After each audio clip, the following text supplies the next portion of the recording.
agradecemos una vez más su presencia en este espacio y bueno, damos inicio con la presentación del profesor Randall. Bienvenido, profesor. Bueno, buenas noches.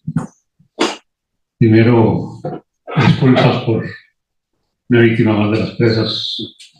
Le agradezco la comprensión. Muchas gracias, David, por las palabras y la presentación. Vamos a trabajar ese tema que ya mencionó David. Muy bien, agradezco entonces al doctor David Castillo, estimado colega, por la invitación a esta conferencia. Agradezco a las instituciones organizadoras que son parte de espacios públicos para el debate ciudadano con gran frecuencia. La Universidad Bíblica Latinoamericana, el Centro de Estudios y Relaciones Judeocristianas y el Observatorio de lo Religioso de la Universidad Nacional de Costa Rica. Un agradecimiento también a los y las colegas de la Universidad Bíblica por acogernos en sus bellas instalaciones. Y pues un agradecimiento a las personas presentes y a quienes nos siguen por plataformas, con la esperanza que estas reflexiones resulten de utilidad. Lo primero que hay que señalar es que estas reflexiones son parte de un libro que estoy escribiendo, que se titula Sociología Política, los análisis de los ejercicios de poder en Costa Rica de 1966 a 2024. De manera que son tesis provisionales, quiero que las vean con ese espíritu, que están sometidas a constante revisión académica y que, por supuesto, ¿verdad?, también por los debates posibilita la maduración de las ideas y de los planteamientos. Voy a partir de unas reflexiones introductorias que permitan, digamos, establecer un marco delimitado de las relaciones entre religión y política. Después voy a proponer un cuadro resumen de los contenidos estratégicos de la campaña 2018, en la segunda ronda, donde se construyó lo que yo denomino un escenario típico de una suerte de guerra de fin del mundo. Y a partir de allí voy a elaborar una serie de conceptos, reflexiones e interpretaciones de distintos momentos de las dos administraciones en estudio, con el fin de llegar a algunas conclusiones siempre provisionales que permiten mostrar líneas de continuidad y ruptura entre ambos gobiernos. El énfasis está en analizar algunos momentos de coyuntura desde dimensiones político-religiosas seleccionadas. Subrayo algunas dimensiones. 4 años de la administración Alvarado Quesada son indudablemente cantidad de momentos y de circunstancias y coyunturas. Aquí se han seleccionado algunos momentos que enfatizan apelaciones de carácter político-religioso, tanto por parte de la administración Alvarado Quesada como de sus interlocutores, en el campo del catolicismo y en el campo de organizaciones evangélicas. Se seleccionaron algunos momentos, e igual forma vamos a hacer con algunos momentos de la administración Chávez Robles. La primera reflexión, ¿verdad?, es que pasaste la lámina. Hay que señalar que religión y política son dos dimensiones fundamentales de la existencia de las sociedades y de los seres humanos. Entonces, analizar, investigar, interpretar y comprender estas relaciones es una de las tareas más significativas para las ciencias sociales, dados sus impactos en los procesos de producción, reproducción y transformación societal. En uno de los extremos de las reflexiones sociológicas de Durkheim, en sus estudios de sociología de la religión, llegó a señalar inclusive que el estudio de las transformaciones religiosas o en el campo de lo religioso daban pie para entender transformaciones estructurales de la sociedad. Ven ustedes lo determinante de esa argumentación. De forma tal, ¿verdad?, que contrario a lo que algunas veces se piensa, que la religión o los religiosos o los sistemas de creencias religiosos pueden resultar marginales, para la presentación de este profesor es exactamente lo contrario. Son nuclearmente significativas para la vida de los seres humanos y de la sociedad. Entonces, comprenderlo es una tarea de primer interés, sin duda alguna. Señalamos también que son conceptos polisémicos y que aquí está involucrada no solo la discusión académica rigurosa, sino también que las reflexiones que se hagan sobre estos vínculos necesitan una sólida base en la historia de las sociedades. También en torno al debate sobre las religiones es muy fácil caer en estereotipos y prejuicios.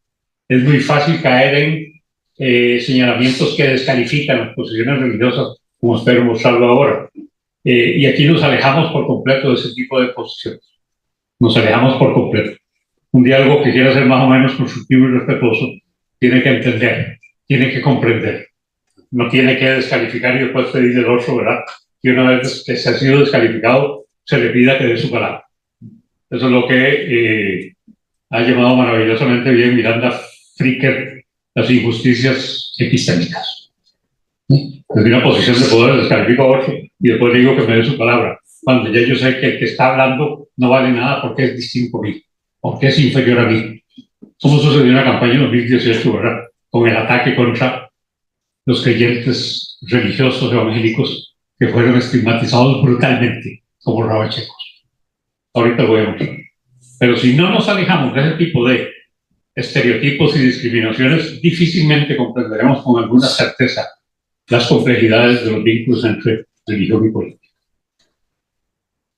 Hay que pensar, ¿verdad? Uno dice religión y política.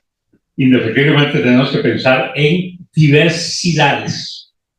Esto nunca es estático. Hay muchas formas de ser y vivir los catolicismos, muchas formas de ser y vivir las múltiples expresiones del campo religioso evangélico, sus múltiples manifestaciones de los diversos sistemas de creencias. Entonces, la clave aquí es estar con perspectiva histórica y reconociendo que este es un campo complejo y lleno de diversidades. La política es un campo, sin duda alguna, pues, el reino del ejercicio de la fuerza, como lo denominó tan espléndidamente Max Weber. Es el reino del ejercicio de la fuerza. Entonces, ¿verdad? De nuevo, si uno angelicalmente se aproxima al campo de la política pensando que es la ciencia del bien común, tiene otro problema de comprensión. Pensar en política es pensar en ejercicios de fuerza y de poder. ¿De acuerdo? Y solo narrativamente bien común. Yo sé que sobre eso hay un debate abierto gigantesco entre posiciones teológicas y posiciones políticas. ¿Sí? Pero la perspectiva de este profesor está muy vinculada a una, digamos, análisis histórico realista, donde trato de colocar esas discusiones una vez que identifique claramente los grupos, fuerzas y organizaciones y hasta individuos que emiten sus narrativas y sus discursos y no prejuzgándolos desde una posición moral. Esa es otra entrada importante aquí. La siguiente lámina. Un enorme estudioso de la religión, Peter Berger, un sociólogo, escribió entre otros libros El dosel sagrado, que es un texto de referencia obligatoria. Ahí dijo esta frase, a mí me parece de una enorme utilidad para una conferencia como esta. Los actos religiosos y las legitimaciones rituales y ritos religiosos sirven juntos para recordar los significados tradicionales encarnados en la cultura y sus instituciones principales. Restauran constantemente la continuidad entre el momento actual y la tradición de la sociedad. Vean qué gran caracterización hace Berger de este fenómeno, sobre el que se asienta nuclearmente los procesos de identificación de los individuos, de los grupos y de las sociedades. Esa regresar al ritual, regresar al momento constitutivo de la comunidad, regresar al momento de la consagración, regresar al momento del encuentro con el Dios, con la apelación superior que se haga. Es una situación dinámica que requiere efectivamente de esa comprensión para no dar por sentada el que solo existe una forma de interpretar el vínculo del creyente con su sistema de creencias, el vínculo del creyente con Dios, el vínculo del creyente y la creyente con, porque le va también su socialización familiar, su socialización grupal, y todo ello da sentido de integración societal. Esta creación de los sentidos identitarios comunitarios traza líneas de continuidad en las vidas de los individuos y sociedades que permiten articular variables de espacio y tiempo que constituyen los basamentos sobre los que se estructura la sociedad. los basamentos sobre los que se estructura la sociedad. De nuevo, destaquemos el valor que se le asigna aquí a los sistemas religiosos. ¿Sí? Valor fundante en la constitución de esos sistemas. También el proceso de atención y de lucha en torno a los procesos de secularización, las apelaciones a la laicidad, pero pudiéramos decir, ¿verdad?, con alguna solidez argumentativa e histórica, que los procesos vinculados a los sistemas de creencias religiosos gozan de muy buena salud a lo largo y ancho del mundo. ¿De acuerdo? Una disputa planteada claramente por Max Weber en sus investigaciones sobre la sociología de la religión señalaba que la modernidad y los procesos de modernización iban a golpear nuclearmente las religiones y las creencias. Nuclearmente, ¿verdad? Porque estaba la disputa aquella famosa entre la razón, la ciencia, la creencia y la religión. ¿Sí? Entonces la razón y la ciencia iban a derrotar la ignorancia de la fe y de las religiones. Eso quedó planteado en los debates weberianos. Históricamente yo pienso que ha sido muy distinto de cómo fue planteado por Weber en sus ansias, ¿verdad?, por entender los procesos de modernización y la racionalización de la sociedad. Adelante. Pasar a la siguiente. La que sigue, sí. Sí, esa es la que seguía. Ah, no, ahora seguirla, sí. Pasaste esa que ya la reflexioné. Por eso tema que hay que dejar claro antes de entrar a la materia empírica. Hablamos también de sociedades con creciente apelación al pluralismo religioso y al pluralismo político. Y aquí de nuevo nos vamos a encontrar con un universo de complejidades extraordinarias. No solamente nos referimos ya a multiplicidad de actores, partidos, grupos en las organizaciones políticas y en los sistemas de partidos, sino también cantidad de organizaciones, grupos, creados religiosos en interacción, convivencia, conflicto. Todos esos elementos están ahí planteados y eso tenemos que reconocerlo con claridad. Es necesario darle a esta discusión, ¿verdad?, base histórica y empírica para huirle a cualquier generalización. Eso es otro punto que me interesa subrayar. Generalizar para descalificar es muy fácil, ¿sí? Generalizar es utilísimo para las barricadas ideológicas o electoreras, ¿de acuerdo? Pero como yo no estoy siendo candidato a nada aquí, pues entonces, ¿verdad?, no podemos dar el lujo de alejarnos para ver los fenómenos complejos con seriedad y con rigurosidad, ¿sí? Y no levantar una barricada aquí, ¿verdad?, todos contra alguien. Sí, eso me parece absolutamente, digamos, poco edificante, por no decir otra cosa. ¿Sí? Adelante. Una última entrada. Voy a hacer aquí, como verán ahorita, momentos distintos de las dos administraciones, pero hay que entrar antes al concepto de apelaciones religiosas. A mí me parece que es un concepto de una enorme utilidad. La apelación, tradicionalmente la etimología, es que nos referimos a la recurrir a alguien o a algo en cuya autoridad, criterio o predisposición se confía para dirimir, resolver o favorecer una cuestión. ¿Sí? En nuestro caso se recurre al poder simbólico que tienen los fundamentos de las figuras de legitimidad religiosa o política, figuras de autoridad que bien pueden ser instituciones, iglesias, partidos, instituciones estatales o portadores de la tal autoridad reconocida, dirigentes, sacerdotes o pastores a los que Pierre Bourdieu llamó productores simbólicos. Entonces usted hace una apelación. Apelo a la esperanza y a Dios que me va a proteger. ¿De acuerdo? Apelo a mi fe profunda que me garantiza que en medio de la oscuridad encontraré la luz. Escuchen los contenidos del lenguaje. ¿De acuerdo? ¿Sí? Nuclearmente religiosos, pero esos contenidos nuclearmente religiosos tienen significación política también. ¿De acuerdo? Entonces, como veremos ahorita, tanto la administración Alvarado como la Chávez Robles apelan sistemáticamente a la oscuridad y la luz, a la salvación, al Mesías, a la destrucción total de la sociedad, al salgamos corriendo todos, ¿dónde está el Mesías que nos va a salvar? ¿Sí? Y tiene una enorme eficacia ese lenguaje, porque apela al creyente, porque esos contenidos están dentro del creyente. ¿Sí? Entonces esto tenemos que destacarlo. Adelante con lo que sigue. En relación, la apelación es esa. La interpelación es cuando yo le digo a alguien, como lo mostró tan bellamente Judith Butler en sus libros, que se le dice, ¿sí?, a la persona, al individuo, ¿sí?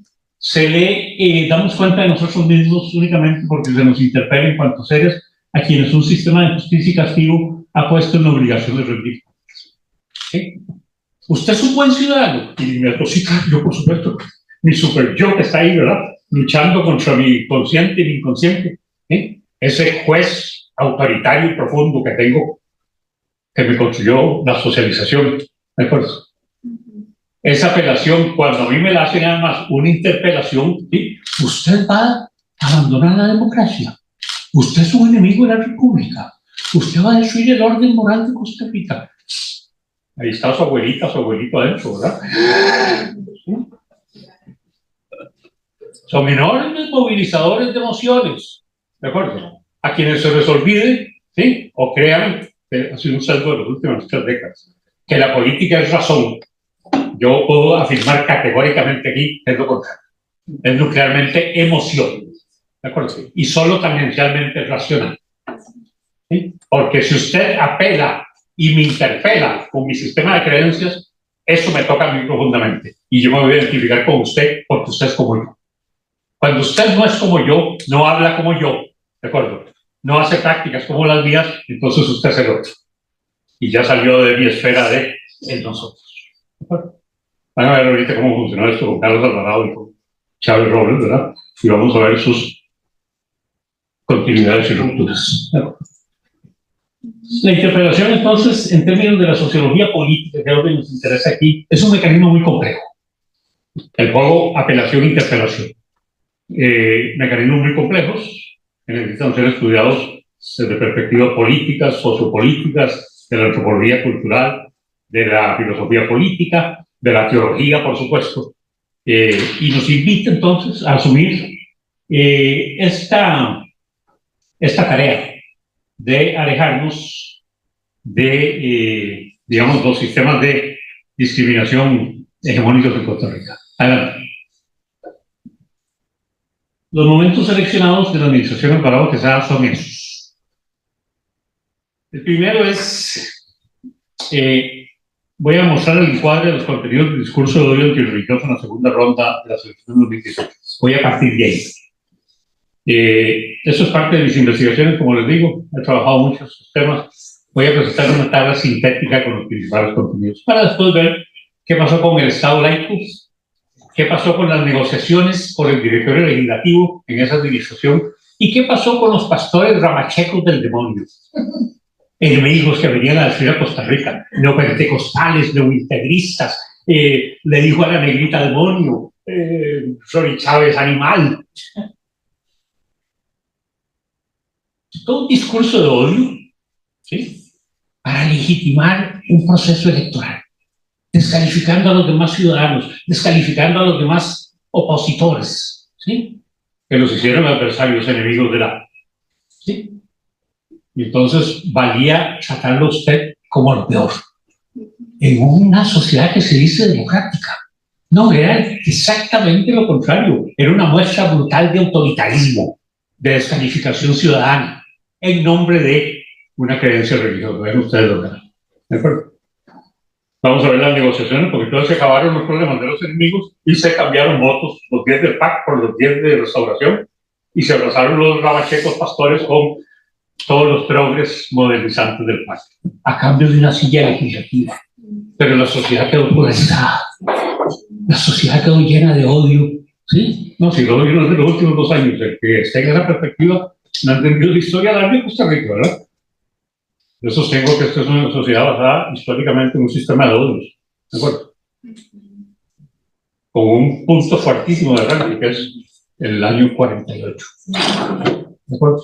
Después solo fue cambiando de contenidos, ¿sí? Odiar a los comunistas, ¿sí? En nombre de la democracia, odiar a los sindicalistas, odiar a los educadores, despreciar a las mujeres, despreciar a los niños, despreciar a las personas adultas mayores, ¿de acuerdo? Pero vivir el idílico Costa Rica integradora, donde todos somos igualitos, ¿de acuerdo? Eso no es así, pero tiene una potencia simbólica y una gran capacidad de integración social. Vamos a ver algunos elementos de la pandemia y los discursos artísticos, sobre todo, ¿verdad? Porque esa fue una coyuntura complejísima, no tengo tiempo de abordarla, solo voy a presentar el resumen que he avanzado de la cantidad de bases de datos que tengo, ¿verdad? Para mostrar algunos de los contenidos principales con dimensión religiosa en los manejos de la pandemia. Y un momento culminante, ¿verdad? Que fueron los vuelos de la negrita sobre el territorio nacional. ¿De acuerdo? Y finalmente vamos a ver también de esos pastores enemigos de la democracia y de la negrita ungiendo a Carlos Alvarado y orando para que recupere la cordura. Sí, y el presidente Alvarado fue para que lo ungieran y dejara de ser tan poco cuerdo, por decirlo bonito, ¿no? Y había 300 pastores que lo ungieron y dijeron: amigo, que tiene problemas de cordura. Ahorita van a ver los contenidos. De hecho, Chávez Robles seleccioné los ofrecimientos en el interín de la campaña, ¿verdad?, para la segunda ronda que le hicieron Figueres, Olsen y Chávez a la Conferencia Episcopal y a la Alianza Evangélica. Ya con Chávez en rumbo a la presidencia, vamos a ver la importancia simbólica de recuperar el TDU, después de que los dos gobiernos del PAC, al reclamarse laicos, ¿sí?, rompieron con una tradición de más de 60 años en Costa Rica. Quiero hacer un TDU, ¿de acuerdo? Pero como usted es progre y modernizante, usted no hace TDU, ¿de acuerdo? ¿Sí? Pero los grandes estudios de nuestros colegas del Observatorio Religioso, ¿verdad?, han mostrado claramente en su encuesta de prácticas religiosas en Costa Rica. Los datos eran: 57% de los encuestados se declaró católico, un 27% evangélico, un 16%, no, 57, 27, 84, 14% creyentes, ¿sí?, sin adscripción, ¿de acuerdo?, que creen en Dios pero no se reclaman ni católicos, y un 2% son agnósticos o ateos. Es más o menos la mitad de estudiantes de las facultades sociales de la UCR y el resto de la universidad. Una estudiante realmente religiosa, potentemente religiosa. No sé por qué no se quiere aceptar. Los sociólogos, es parte de nuestro trabajo hacer esto. Y trabajamos con datos, con información y con procesamiento de estadísticas o de otro tipo de técnicas de investigación para poder entender las dinámicas sociales y dar interpretaciones fundadas sobre ello. Entonces, claro, que usted diga que no hay TDU ni hay celebraciones religiosas y después, ¿verdad?, aparece un presidente recién electo con una Biblia debajo del brazo. ¡Wow! En esa sociedad eso fue visto maravillosamente bien. Una sociedad nuclearmente conservadora, nuclearmente autoritaria, nuclearmente misógina, nuclearmente patriarcal. Sí, encarna maravillosamente bien todas las bondades del conservadurismo costarricense, de ese señor Chávez, ¿de acuerdo? Los encarna maravillosamente bien, pero no olviden, por favor, el peso de esa apelación religiosa en una sociedad profundamente religiosa. No lo olviden. Después la gente pregunta ahí, ¿pero por qué? ¿Por qué hay tanta popularidad? ¿Por qué lo siguen tanto? Sí, podrían explorar esas raíces profundas, ¿verdad?, de una presencia en siglos en Costa Rica. Nosotros veremos los vínculos, ¿verdad?, del arzobispo de San José con los mandos policiales. Las expresiones de Chávez, ¿verdad?, solo me dijo ante Dios el que mi pueblo. Eso, ahorita vamos a verlo, ¿verdad?, pero desde mi punto de vista es una declaración muy fuerte, ¿sí? Y después la guerra por la legitimación religiosa, como la llamo yo, hasta un fiscal, ¿verdad?, ahora espera que Dios lo nombró. Por favor, ¿sí? Voy, vamos a la tabla. Esto es un resultado de investigación, está publicado en el artículo que decía David, el discurso de odio antirreligioso en las elecciones nacionales de 2018. Fue el resultado de 3 años y un proyecto de investigación. Esos son los resultados, tienen otras publicaciones ya en camino. Pero trabajando miles de documentos, publicaciones en la prensa, publicaciones de los partidos políticos, de declaraciones que se hicieron en el periodo de grupos académicos, religiosos, grupos políticos, grupos de las universidades públicas. El dirigir el conflicto en 2018 se basó en un encuadre de carácter polarizado, con una tabla de valores y una tabla de disvalores. Moralmente, ¿verdad? Los valores están asignados a lo positivo y lo bueno, y los disvalores a lo negativo y lo malo. De manera que los valores que ganaron, ¿verdad? Se reclamaba democracia, Estado social de derecho, ciudadanos, constitución política, Estado laico. Los enemigos son, vean ustedes, la teocracia, un sistema autoritario lleno de siervos, con la Biblia como referente de lo político y un Estado confesional. El Estado confesional tenía que estar en la otra columna también. Costa Rica es un Estado confesional, ¿de acuerdo? Sí. Pero de repente parecía como que ese no era un problema tan de fondo, y el problema era que habían unos evangélicos neointegristas y neopentecostales que amenazaban a Costa Rica. La religión hegemónica, ¿verdad? El catolicismo con una regencia simbólica de la Virgen de los Ángeles, y en lo negativo se usó en general neopentecostalismo fundamentalista, con una encarnación, Ronnie Chávez. Se pone a competir, ¿verdad? En el escenario más elemental del deporte y el fútbol, la Virgen y la Negrita y Ronnie, no. ¿De acuerdo? Pero lo colocaron como un demonio que había renegado de la Virgen. Los vean el estatuto que se le entrega. Los que están en la columna de valores son ciudadanos cultos y educados, el PAC y sus múltiples alianzas, y los que votaron por esa posición. Los otros son ignorantes por creyentes. Les digo, esto es parte de bases de datos de más de 1.400 registros. Entonces, ¿verdad? Como no tengo tiempo aquí de mostrar, esta es la síntesis de lo que enfrentó. Una típica guerra de fin de mundo. ¿De acuerdo? Los que están en la columna de los valores son racionales y científicos, y al otro lado hay irracionales y religiosos. Los valores fundantes de la República son la libertad, la igualdad y la paz. En el lado de la teocracia, esclavos, siervos, servidumbre, violentos y autoritarios. Del lado de la política hablan del bien común, y del lado de la teocracia es el reino del engaño, la corrupción, los negociantes y los mercaderes del templo.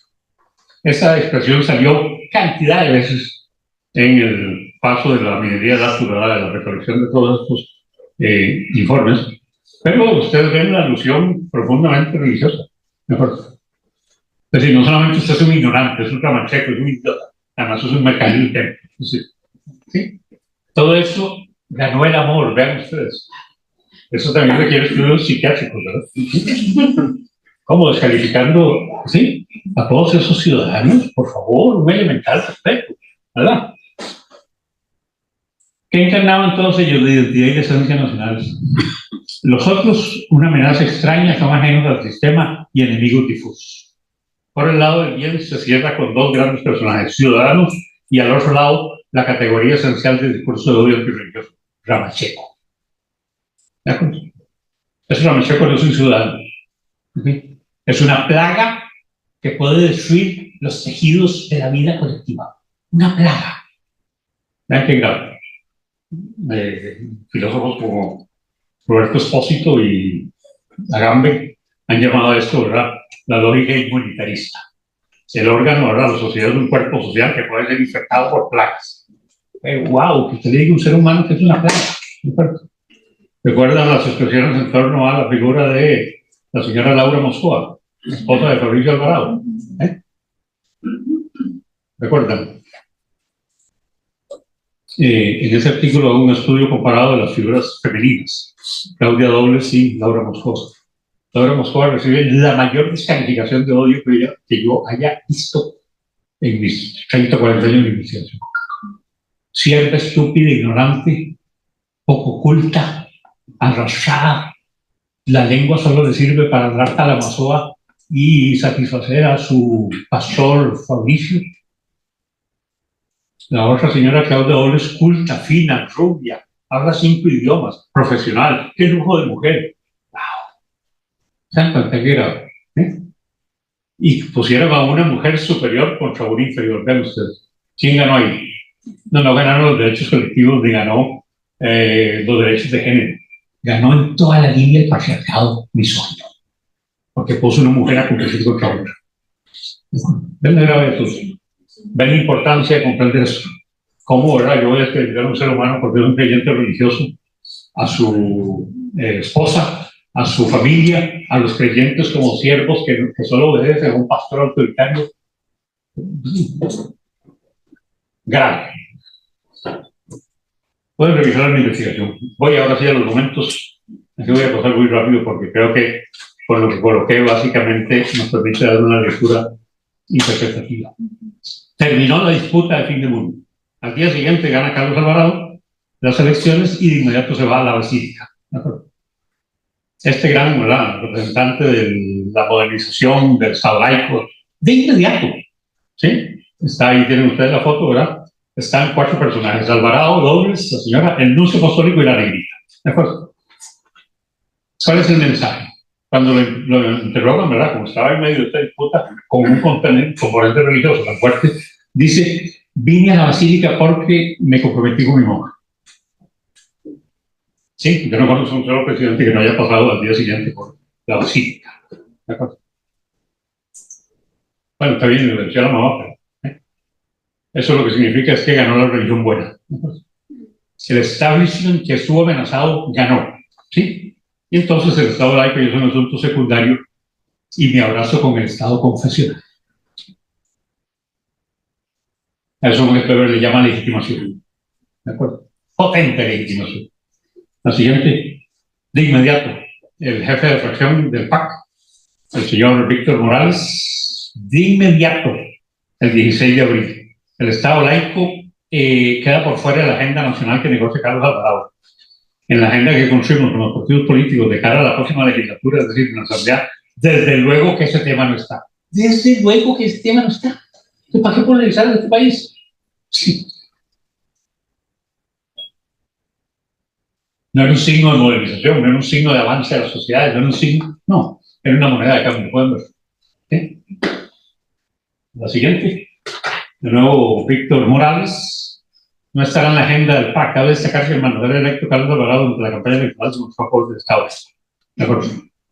Pero una vez que ganó, ya ese no es un tema importante. ¿De acuerdo? Y la declaración de seguía la siguiente lámina directa del señor Alvarado. La siguiente es que dijo, la comunidad LGBT le reclamó acabar con la influencia católica. Entonces Carlos Alvarado dice: creo en Dios y soy católico, pero también creo que los estados modernos deben ser laicos. Pese a ello, el país necesita que haga otras cosas primero. Ya está. Entonces, bueno, digo, ¿verdad? Este es mi programa de gobierno, esto es un asunto marginal, no se maten por esto, no tengo ningún problema con los creyentes religiosos. ¿De acuerdo? Después voy a usar una fórmula que los que hacen marketing político, ¿verdad?, lo señalan como una fórmula ganadora. Cerrando su administración, dijo que pese a que no avanzó el Estado laico, él hizo un gobierno laico. ¿De acuerdo? Una fórmula que bien pudiera apelar perfectamente en estos momentos el señor Chávez Robles, ¿verdad? Como espero insinuar ahora. Adelante. Se acabó el Estado laico. ¿De acuerdo? Pero la pregunta siempre, entonces, esas polarizaciones sociales en procesos electorales, ¿para qué? ¿Sí? Porque también aquí hay intereses corporativos, intereses personales, ambiciones de poder personales, explícitamente, pero toman la forma de acuerdo, el nosotros integrador demócrata y republicano y liberal. ¿De acuerdo? Las negociaciones por el directorio, tuve que regresar un poquito nada más, para recordar que el primer presidente legislativo evangélico fue el señor Gonzalo Ramírez, electo por el partido Renovación Costarricense, el de Justo Orozco. Es el primer pastor, ¿sí?, electo como presidente legislativo. En su administración colocó la inauguración del nuevo edificio de la Asamblea. Y entonces pusieron en los cimientos una Biblia, ¿de acuerdo?, la Constitución política y alguna cosa más que ahorita vemos la Biblia. Pero lo importante es que decía Gonzalo Ramírez, se pone dentro de la cápsula porque cuando cada diputado va a recibir el mandato por parte del Tribunal Electoral, una vez que el pueblo lo premió con sus votos, la juramentación que se hace es: juráis por Dios o por lo más sagrado de tus creencias cumplir fielmente el mandato como la Constitución política. ¿Sí? Adelante. Y vean ustedes la noticia, es una Biblia de 8,000 pesos. Reina Valera. Ustedes saben de lo que estoy hablando. Así se lo coloca, todo eso es al propio. ¿De acuerdo? Todo eso está orientado, ¿sí?, a generar un efecto también en la población creyente católica. ¿De acuerdo? Una biblicilla de 8.000 pesos. Reina Valera. ¿De acuerdo? Valen menos, ¿entiendes? ¿Sí? Son pastores, son ramachecos. ¿Okay? Eso es muy delicado, eso es muy peligroso. Eso hay que llamarlo con su nombre, ¿verdad? Porque todo esto se vive naturalmente. Como yo gané, se justifica cualquier cosa. No, eso no es así. ¿De acuerdo? No puede ser, porque si se justifica cualquier cosa, cualquiera de nosotros, ¿verdad?, le pasa cualquier cosa en cualquier momento. Entonces, ¿para qué alegar Estado de Derecho? Gravísimo. ¿Sí? Fue enterrada junto a la futura, ¿verdad? Quedó en un cofre junto a la Constitución, el pabellón y el reglamento parlamentario. Vean ustedes el Estado. Una Biblia de 8.000 pesos, la Constitución, el reglamento de la Asamblea y el pabellón nacional. Símbolos. Bueno. Adelante. Tienen las negociaciones 2020, 2019 y 2020.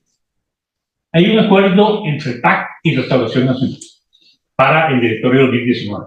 Y entonces, esos que eran enemigos, ¿verdad?, los ramachecos, teocráticos, neointegristas, fundamentalistas, ¿sí?, le dan 10 votos al PAC para que se siente la señora Laura Guido del PAC. Y los del PAC le dan 10 votos al señor pastor corrupto. Si es que el mismo cable, ¿verdad?, viene acompañado esa noticia que no puedo desarrollarla aquí, de las 10 demandas y denuncias que tiene Carlos Avendaño por corrupción, por traer a su hijo a cobrar dinero. Es impresionante. Y ahí no hubo ningún problema. Tome sus 10 votos, deme sus 10 votos, se sienta Avendaño, se sienta la señora Laura Guido, y de nuevo la sociedad polarizada. ¿Qué hacemos? No, pero la apelación, ¿verdad? Salvemos a la negrita, pero me abrazo por el ramacheco. Es un hecho político real, pueden verlo.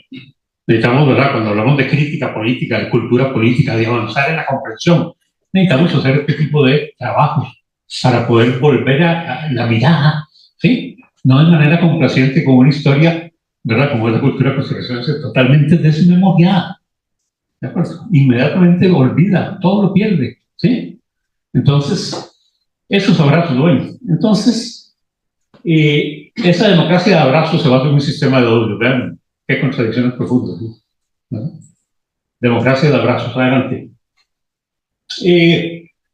Eso fue 2018, 2019. Entonces, hay un intercambio de votos y están un pastor y la señora Laura Guido. Todos los votos, incluidos los que se reclamaban de la diversidad sexual, ¿sí?, votaron por el pastor. ¿De acuerdo? Un intercambio descarnado, ahí no había ningún problema. En 2019, en uno de los momentos más tensos de la administración, antes de que empiece la pandemia, entonces hace una vigilia para orar por Costa Rica. Y Carlos Alvarado asiste con su ministro de la Presidencia Social Cristiana, que fue el que hizo el pacto, ¿verdad?, para ponerle cara de catolicismo al pacto frente a los ramachecos, el señor Pisa. ¿De acuerdo? Nosotros le damos al ministro de la Presidencia, pero él es la imagen de la legitimación católica, ¿sí? Ahí tienen ustedes, vean ustedes cómo está el gesto corporal del señor Pisa, con las manos, ¿verdad?, entrelazadas, los dos pastores, ¿verdad?, que están reclamándole a Carlos Alvarado que recupere la cordura. Vean ustedes qué tremendo, porque no es cualquier cosa, ¿no? Que un presidente se coloque frente a los pastores y que los pastores le digan, vamos a orar para que usted recupere la cordura. ¡Wow! ¿Sí? Eso así que, miren, hay que reflexionar, ¿de acuerdo? Y entonces le preguntan por qué los periodistas, ¿dónde ha pasado todo esto? Y dicen los pastores, porque se le da la mano con el apoyo a la población LGBT, vean ustedes, ¿sí? Y sus ministros pueden ser influenciados por espíritus malignos. Entonces hay que, ¿verdad?, llamar la atención, ¿sí?, de un gobierno que dice, ¿sí?, hay que alinearlo religiosamente. La siguiente lámina, vean ustedes la expresión, ahí está el abrazo de nuevo, ya no en la asamblea, sino en el Poder Ejecutivo. Carlos Alvarado con el pastor que le reclama, ¿sí?, su falta de cordura. Y de nuevo el testigo católico, ¿verdad?, el señor Pisa, solo le faltó sacar, ¿verdad?, la ciclosola, ¿verdad?, para que se limpie la boca. Eso es expresión de la democracia de abrazo, digo yo, después de la descalificación brutal. Pero vean qué sistema político, cómo funciona ese sistema tan eficientemente. Sí, que usted lo puedo odiar y lo puedo descalificar y después lo abrazo. Y después le digo que ganó el amor. Eso se llama cinismo. ¿de acuerdo? Se llama cinismo, ¿sí? Pero también es muy eficaz en los sistemas políticos, muy eficaz. Adelante. Listo, ya vimos. Seguir, por favor. En el directorio de 2020, en 2019 se intercambian votos para colocar un pastor y una diputada en el directorio. En 2020 hacen algo más profundo, un acuerdo de gobernabilidad. Liberación, Restauración Nacional y el pacto. ¿De acuerdo? Y el pacto incluye sentar por segunda vez a un pastor evangélico como presidente legislativo, el pastor Eduardo Cuisia. Pero vean ustedes cómo se brinca, ¿verdad? De un cambio de votos por dos posiciones a un conjunto de leyes que van a pactar restauradores, liberación y el PAC, pero agregan que el directorio legislativo sea presidido por Eduardo Cuisia. ¿De acuerdo? Entonces vean ustedes el valor de esto, ¿verdad? Dejó de ser el pastor odiado, ¿sí? Y vino a presidir la Asamblea Legislativa. ¿Ok? Ahí están firmando el acuerdo de gobernabilidad. Ahora, ¿verdad? Ya están a punto de firmar el pacto de gobernabilidad. Son recursos de poder, es lo que hay que subrayar aquí. Adelante. ¿Qué dio la pauta de todo esto? Un escenario como este, de inauguración del edificio legislativo. Hay 57 diputados y diputadas de los partidos Liberación, Unidad, PAC, Restauración Nacional. Había un diputado del Frente. Y tenemos al fondo al señor Cuisia, al frente el arzobispo San José y una pastora. ¿De acuerdo? Que levanta su mano y unge a los diputados. ¿Okay? Adelante. Dijo la señora Carazo, la pastora, invocamos al mismo Dios que invocó al rey Salomón para que bendiga este edificio. Ustedes tienen responsabilidad de hacer grande este edificio con sus manos dirigidas hacia el bajo. Bueno, y después la envía hacia los diputados. Ustedes saben el peso simbólico que tiene todo. Pero lo está haciendo en un parlamento que se dice, ¿de acuerdo? Expresión del pueblo, expresión de modernidad, expresión ¿de acuerdo? Pero la sociedad confesional está viendo eso. ¿Ok? La sociedad confesional está viendo eso. ¿Sí? Está muy bien, Biblia, Constitución, pastores, arzobispo, muy bien, ¿de acuerdo? Eso es a pesar de la lucha de fin de mundo de la campaña 2018, a pesar de. Adelante. Claro, una diputada, ¿verdad?, que participó en el pacto de 2019, en 2020, ¿verdad?, y se pone una camiseta reclamando por el Estado de Ley. ¿De acuerdo? Y si ya había votado la señora, ¿verdad? Su partido alió para esos acuerdos, con todos los votos del pacto. Reclama luego de legitimar. Entonces, claro, todos los medios decían que esa señora, ¿cómo desentonó? Qué rebelde, qué desobediente, qué mal gusto venir a reclamar el Estado laico. Bueno, y fue atacada furibundamente, ¿de acuerdo? Como mujer, como diputada, como atea, furibundamente atacada. Pero también votó, ¿verdad? Y hizo sus pactos, pacto de gobernabilidad, pacto de una silla por otra. Entonces, ¿qué queda? Entonces le dicen, no, es que la gente es ignorante, que no entiende. Es una cosa elemental que se llama consecuencia. ¿De acuerdo? Entonces, adelante. El huelga de educadores en la pandemia son momentos muy complejos. No tengo oportunidad de irme a fondo, ¿verdad? Nada más me interesa destacar que David Díaz y otros colegas de la Universidad de Costa Rica llaman a este periodo el periodo de la contrarreforma neoliberal. Esa legislación que se aprueba nuclearmente, ¿verdad?, contra los derechos colectivos, contra derechos de los trabajadores públicos y privados, y todo el peso económico de la pandemia sobre los hombros de trabajadores públicos y privados. Y nuclearmente, ¿verdad?, sobre las personas en exclusión social. ¿De acuerdo?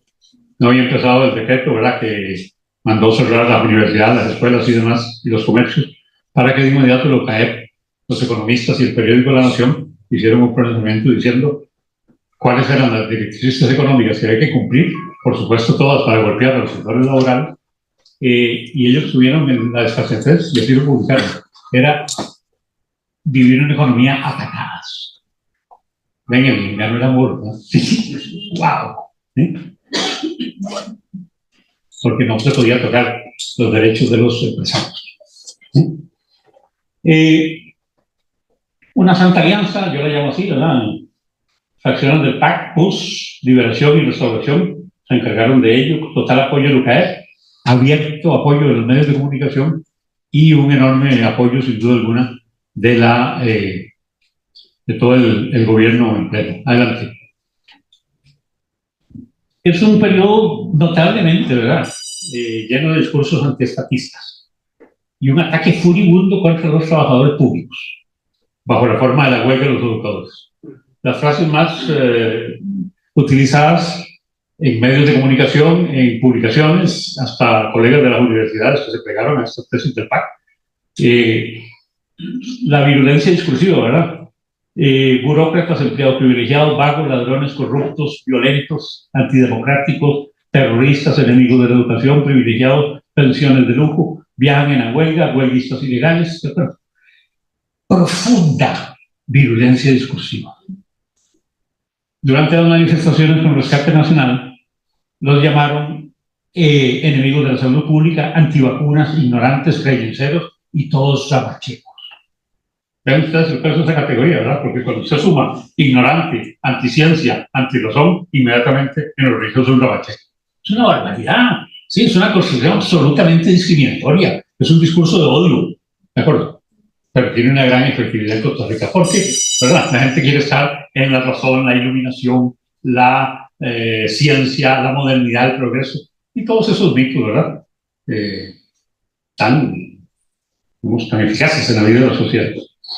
Adelante. Durante la pandemia, el resto del discurso es este, ¿verdad? Se construyen enemigos, ¿verdad? Ciclistas, infectadores, ricas, pobres, yo sapeo. ¿Recuerdan el lema del ministro de Seguridad?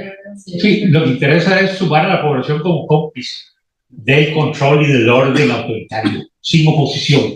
Obedecer las reglas, quedarse en casa, es decir, no se muevan. Es un discurso profundamente reaccionario. Majaderos que no le obedecen al buen ministro de, y toda la retórica de corazón de siervo, ¿verdad? El mensaje era, usted es el orden bueno. Vean el peso aquí de la interpelación. ¿Sí? No salga, quédese en la casa, ¿de acuerdo? ¿Sí? Pero este país tiene 1.800.000 costarricenses que viven al día, con ninguna formalidad laboral. Tenían que salir. Bueno, esos eran pobres, ¿verdad? Que eran fácilmente estigmatizables, y los medios se encargaron de hacer resonar todo ese discurso. Entonces, claro, hay un modelo de buena sociedad y un buen orden, ¿verdad? Es por usted, como decía la campaña del PAC, y ganó el amor, ¿de acuerdo? Y una frasecita que está resonando mucho desde ese periodo: estaríamos peor con el otro. ¡Wow! ¿Sí? Eso solo, ¿verdad? Si creemos en la ciencia política ficción. ¿Sí? Nosotros sabemos lo que pasa. Lo que pudo haber sido, eso es el tema de la imaginación. ¿De acuerdo? Adelante. En la sociedad religiosa, el gobierno laico, retóricas, vean ustedes, gobierno laico, racional y científico, hay nuevos pastores. Pero están, claro, en el marco de la vida-muerte, salvadores, protectores. Los nuevos pastores son científicos, economistas, saludistas, virólogos, infectólogos, policías del buen orden, ¿verdad? Solo ellos saben y todos los demás se quedan callados. Hicimos algunos esfuerzos para pedir, ¿verdad?, desde las universidades, de dónde salía la información que estaba produciendo el Ministerio de Salud. Imposible. Información sellada. No se discute. Eso es lo que hay. ¿De acuerdo?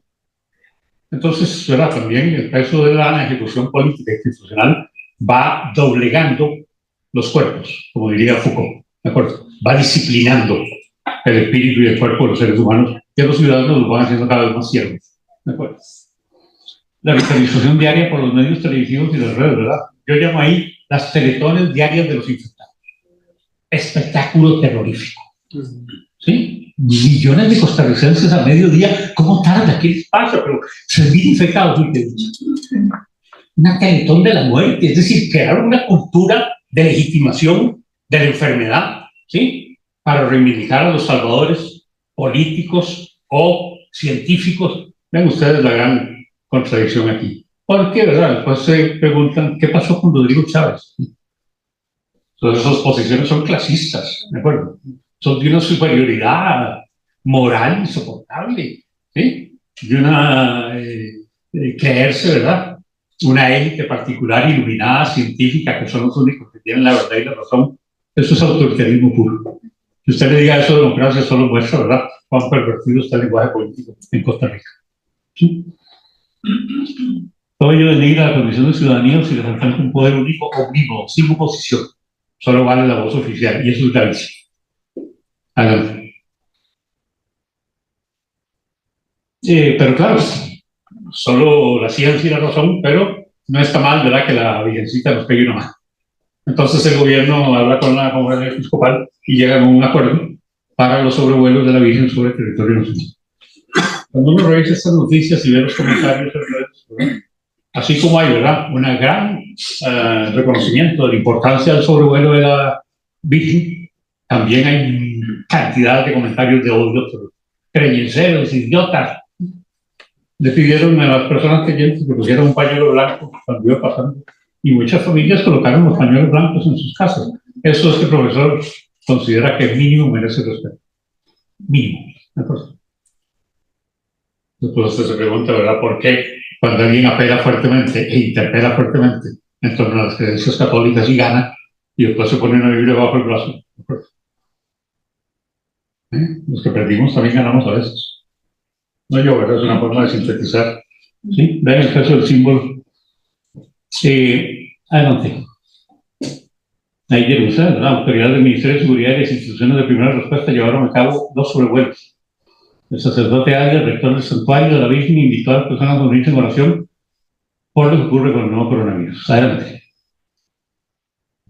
Y finalmente, ya casi saliendo, ¿verdad?, el Papa llamó a una jornada de oración con rosarios para el fin de la pandemia.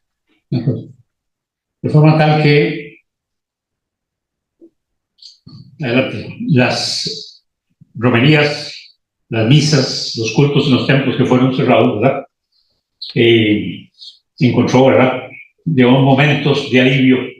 Ahí es el cierre de la administración ya, donde en la asamblea Carlos Alvarado recuerda, ¿verdad?, que no pudo avanzar el Estado laico, pero sí que hubiera un gobierno laico. Es una fórmula que se va a hacer famosa, ya van a ver ustedes, no necesito bola de cristal, ¿verdad?, porque muchas de estas discusiones se van a quedar ahí. No, vamos a hacer lo posible, pero mientras hagamos gobiernos laicos. Y le dicen a usted, separe la religión de la política. ¿Cómo? Es la vida cotidiana de Costa Rica. Les encanta, ustedes han visto chismes deportivos, religiosos, sexuales y políticos. Costa Rica en una sola pincelada. Chismes, vulgaridades, les encanta. Y todo naturalizado, por supuesto. Adelante. Viene la campaña de 2022 sin polarización religiosa, ¿verdad? Este profesor dice, ¿por qué hay un candidato que encarna la cultura del Estado confesional y la sociedad religiosa? Y ese fue Chávez. Figueres y Chávez pasan a segunda ronda, ¿verdad? Contrario a 2018, sin amenaza de un extraño, estilo Ronnie Chávez, es decir, sin la eventual amenaza de un candidato de corte evangélico, la polarización en torno a contenidos religiosos ocupa centralidad 2018. Hay cambios en el sistema del partido, ¿verdad? El PAC, sí, 12.000 votos, desapareció electoralmente.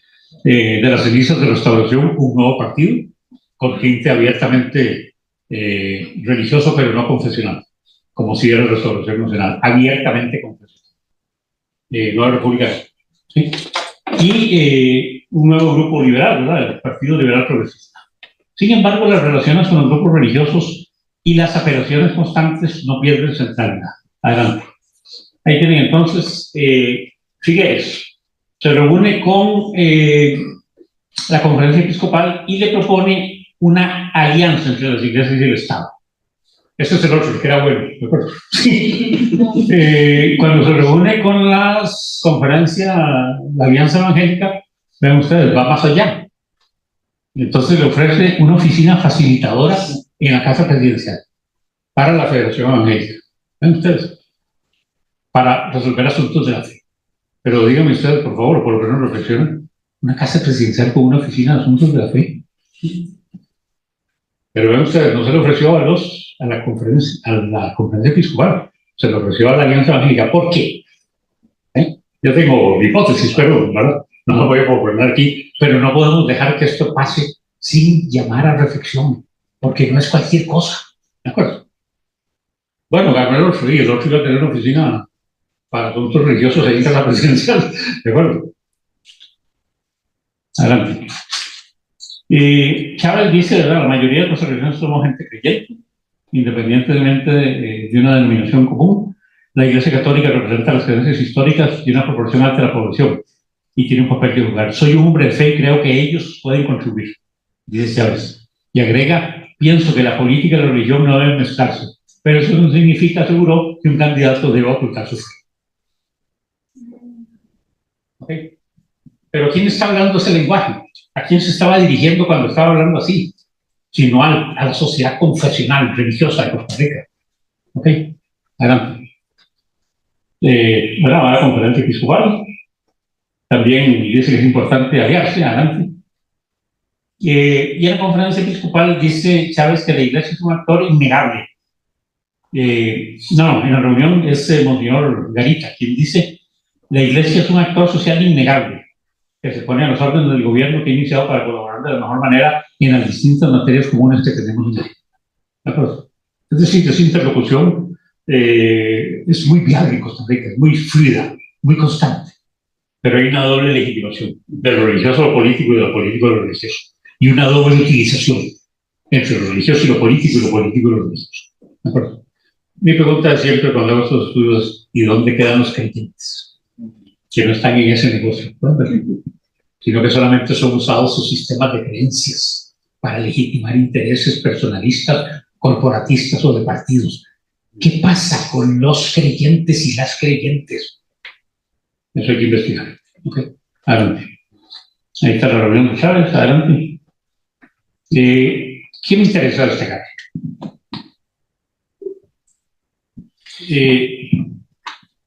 Cuando asume la presidencia Rodrigo Chávez, empezó a publicar en su página de Casa Presidencial este mensaje. Ese es el día 1, vean ustedes. Hacia el día 100, ¿verdad? Que normalmente se estila un primer informe de los 100 días. Cuando se sentó, sus comunicadores sacaron ese mensaje. Día 1, día 99 de una nueva era. Y esa nueva era es absolutamente clave para entender los juegos con lo religioso en el periodo Chávez Robles. Porque efectivamente este presidente, como se lo voy a mostrar ahorita, está persuadido de su carácter pastoral. ¿Sí? Michel Foucault llamaba eso el poder pastoral. No creo, no sé si el señor leyó a Foucault, ¿verdad? Pero nosotros que estamos más o menos enterados, ¿verdad? Sí podemos ver los alcances que tiene la utilización de una tal figura que puede, ¿verdad?, subsumir las prácticas y el sistema de ideas en un solo representante político religioso. La nueva era. La nueva era normalmente, ¿verdad?, necesita un profeta. ¿De acuerdo? Y si yo me lo creo, sin duda alguna, ustedes saben la potencia de la creencia. ¿De acuerdo? Y si tengo los recursos y si me siento investido por ello, yo conduzco los hilos de la historia. ¿Sí? Adelante.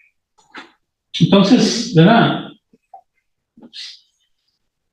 Con esta imagen, Chávez y su señora esposa, Seicate, yendo a ver cómo está la Asamblea Legislativa un día antes de ir a la toma de posesión.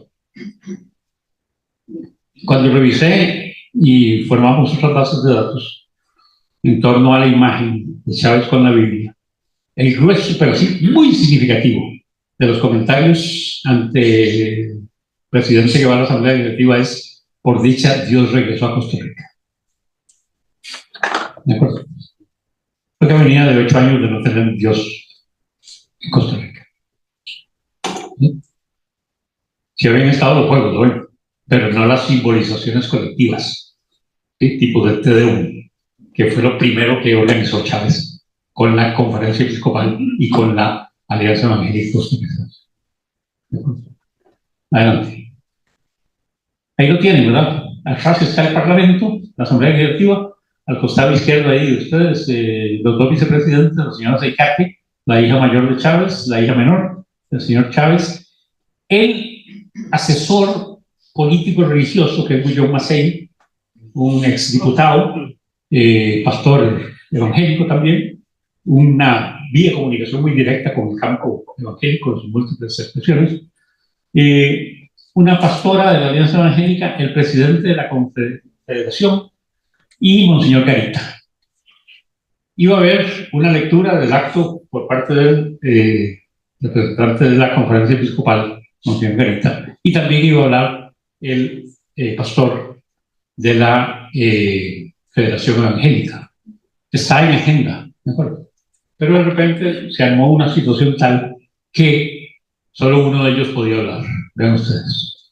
¿Sí? Y sin duda pusieron a hablar al obispo Carita, a Monseñor Carita. Entonces el pastor evangélico tuvo que quedarse ahí de pie sin decir una palabra. ¿Sí? Pero vean ustedes que la presencia simbólica, ¿de acuerdo?, es tan determinante, porque finalmente, ¿verdad?, usted un pastor evangélico no va a dar palabras en el entorno en que habla, ¿verdad?, una tradición católica, ¿de acuerdo? Pero que estén ahí representados, estaban más que legitimados, como lo señalo ahí, del periodo anterior. Las alianzas PAC-Restauración, una enorme legitimidad.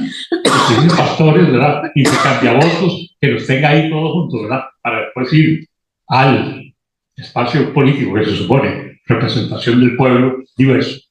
¿Sí? Ahí tiene usted, ¿verdad?, el juego de estas grandes apelaciones interpeladoras. Adelante.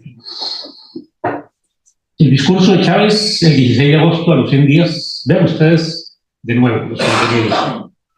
Hermanos y hermanas de nuestro gran hogar. Oigan, es un presidente hablándole a ciudadanos y ciudadanas de la República. Hermanos y hermanas, hermanas. De acuerdo, es que esto no debería pasar como si fuera cualquier cosa. Se está refiriendo a la ciudadanía que se refiere así, que es el presidente de un sistema político republicano liberal. ¿De acuerdo? Bueno, puede ser muy cariñoso, pero, ¿verdad?, digamos que todavía no pasamos por ese punto. ¿Sí?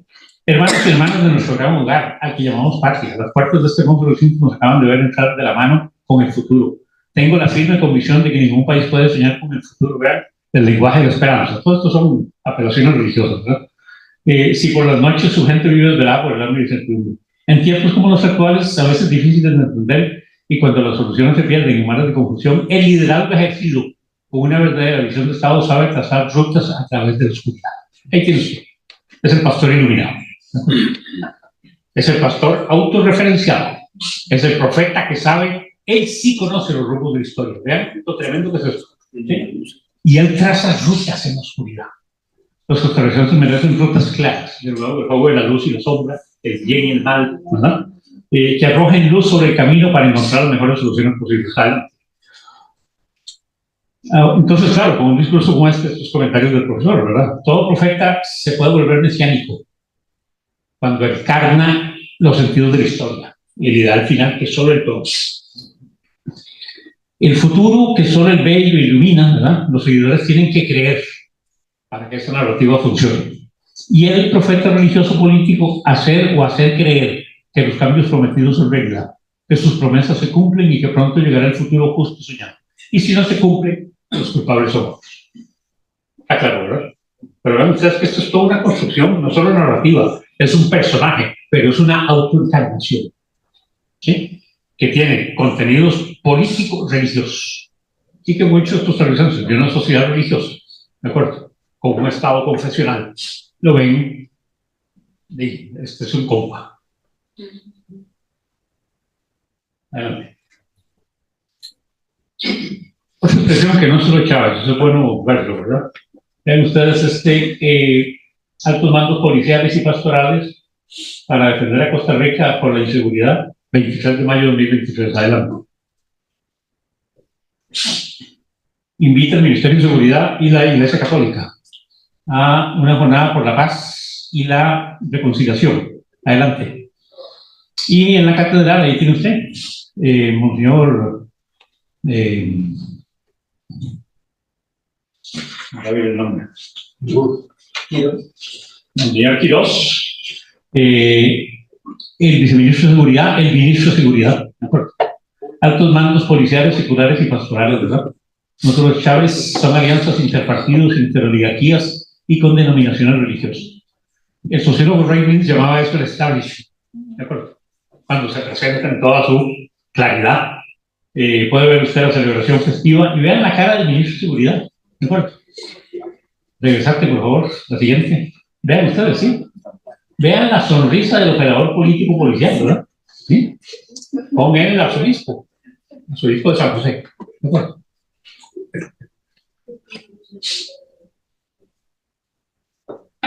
¿A quién va dirigido ese mensaje? ¿Cómo ve la sociedad religiosa esta imagen? ¿De acuerdo? ¿En manos de quién? ¿Sí? Está nuestra seguridad. Está bendecida, pueden ver. ¿Sí? Hay gente que no ve esto, no lo entiende, ¿verdad? Como detesta a los creyentes religiosos, no puede ponerse en los zapatos del otro creyente. Bueno, esta iglesia estuvo llena, ¿sí? La transmitió, ¿cómo se llama? Radio Fides, la transmitió los canales de televisión católica. ¿Sí? Y hay un pueblo católico que ve y vive de todo esto. Adelante. Otras apelaciones, no necesariamente las de la conferencia episcopal, pero ven ustedes cómo sitúa Chávez al padre Sergio, este representante de la Asociación Obras del Espíritu Santo, apelando a un vínculo con el PAC, pero que el PAC odiaba al sacerdote. Pueden ver el juego ahí, cómo se estimula, ¿verdad? Un odio simbólico, una violencia, y se busca una legitimación, ¿sí? Aunque no necesariamente institucional, pero, ¿verdad? La apelación a esa figura, sin duda alguna, pues tiene mucha credibilidad en sectores costarricenses. Adelante. 200 años del personazgo que acaban de celebrar, ¿sí? Del personazgo de la Virgen de los Ángeles como patrona de Costa Rica. Fue un decreto ejecutivo de 1824. Adelante. En esta oportunidad, y esto quiero destacarlo, hay presencia del gobierno, pero la Iglesia Católica convoca un acto totalmente religioso. No hace una celebración político-religiosa. El gobierno está, pero Chávez no va. Va su vicepresidente oficialmente, ¿sí? Y está ahí sentado. Entonces, esto también hay que saber verlo, porque esta no es cualquier coyuntura, esta que estamos viviendo ahora, ¿de acuerdo? Entonces, esas ausencias, presencias, también tienen que ser interpretadas con mucha fineza, para entender bien, ¿verdad? Que hay cercanías que pueden ahogar, ¿verdad? Pero lejanías silenciosas que pueden ahogar más. Okay. Eso hay que verlo. Si nos manejáramos con generalizaciones, no entenderíamos eso, ¿de acuerdo? No podríamos ver lo particular de cada uno de estos juegos que hay ahí, de cada una de esas alianzas o movimientos. Adelante.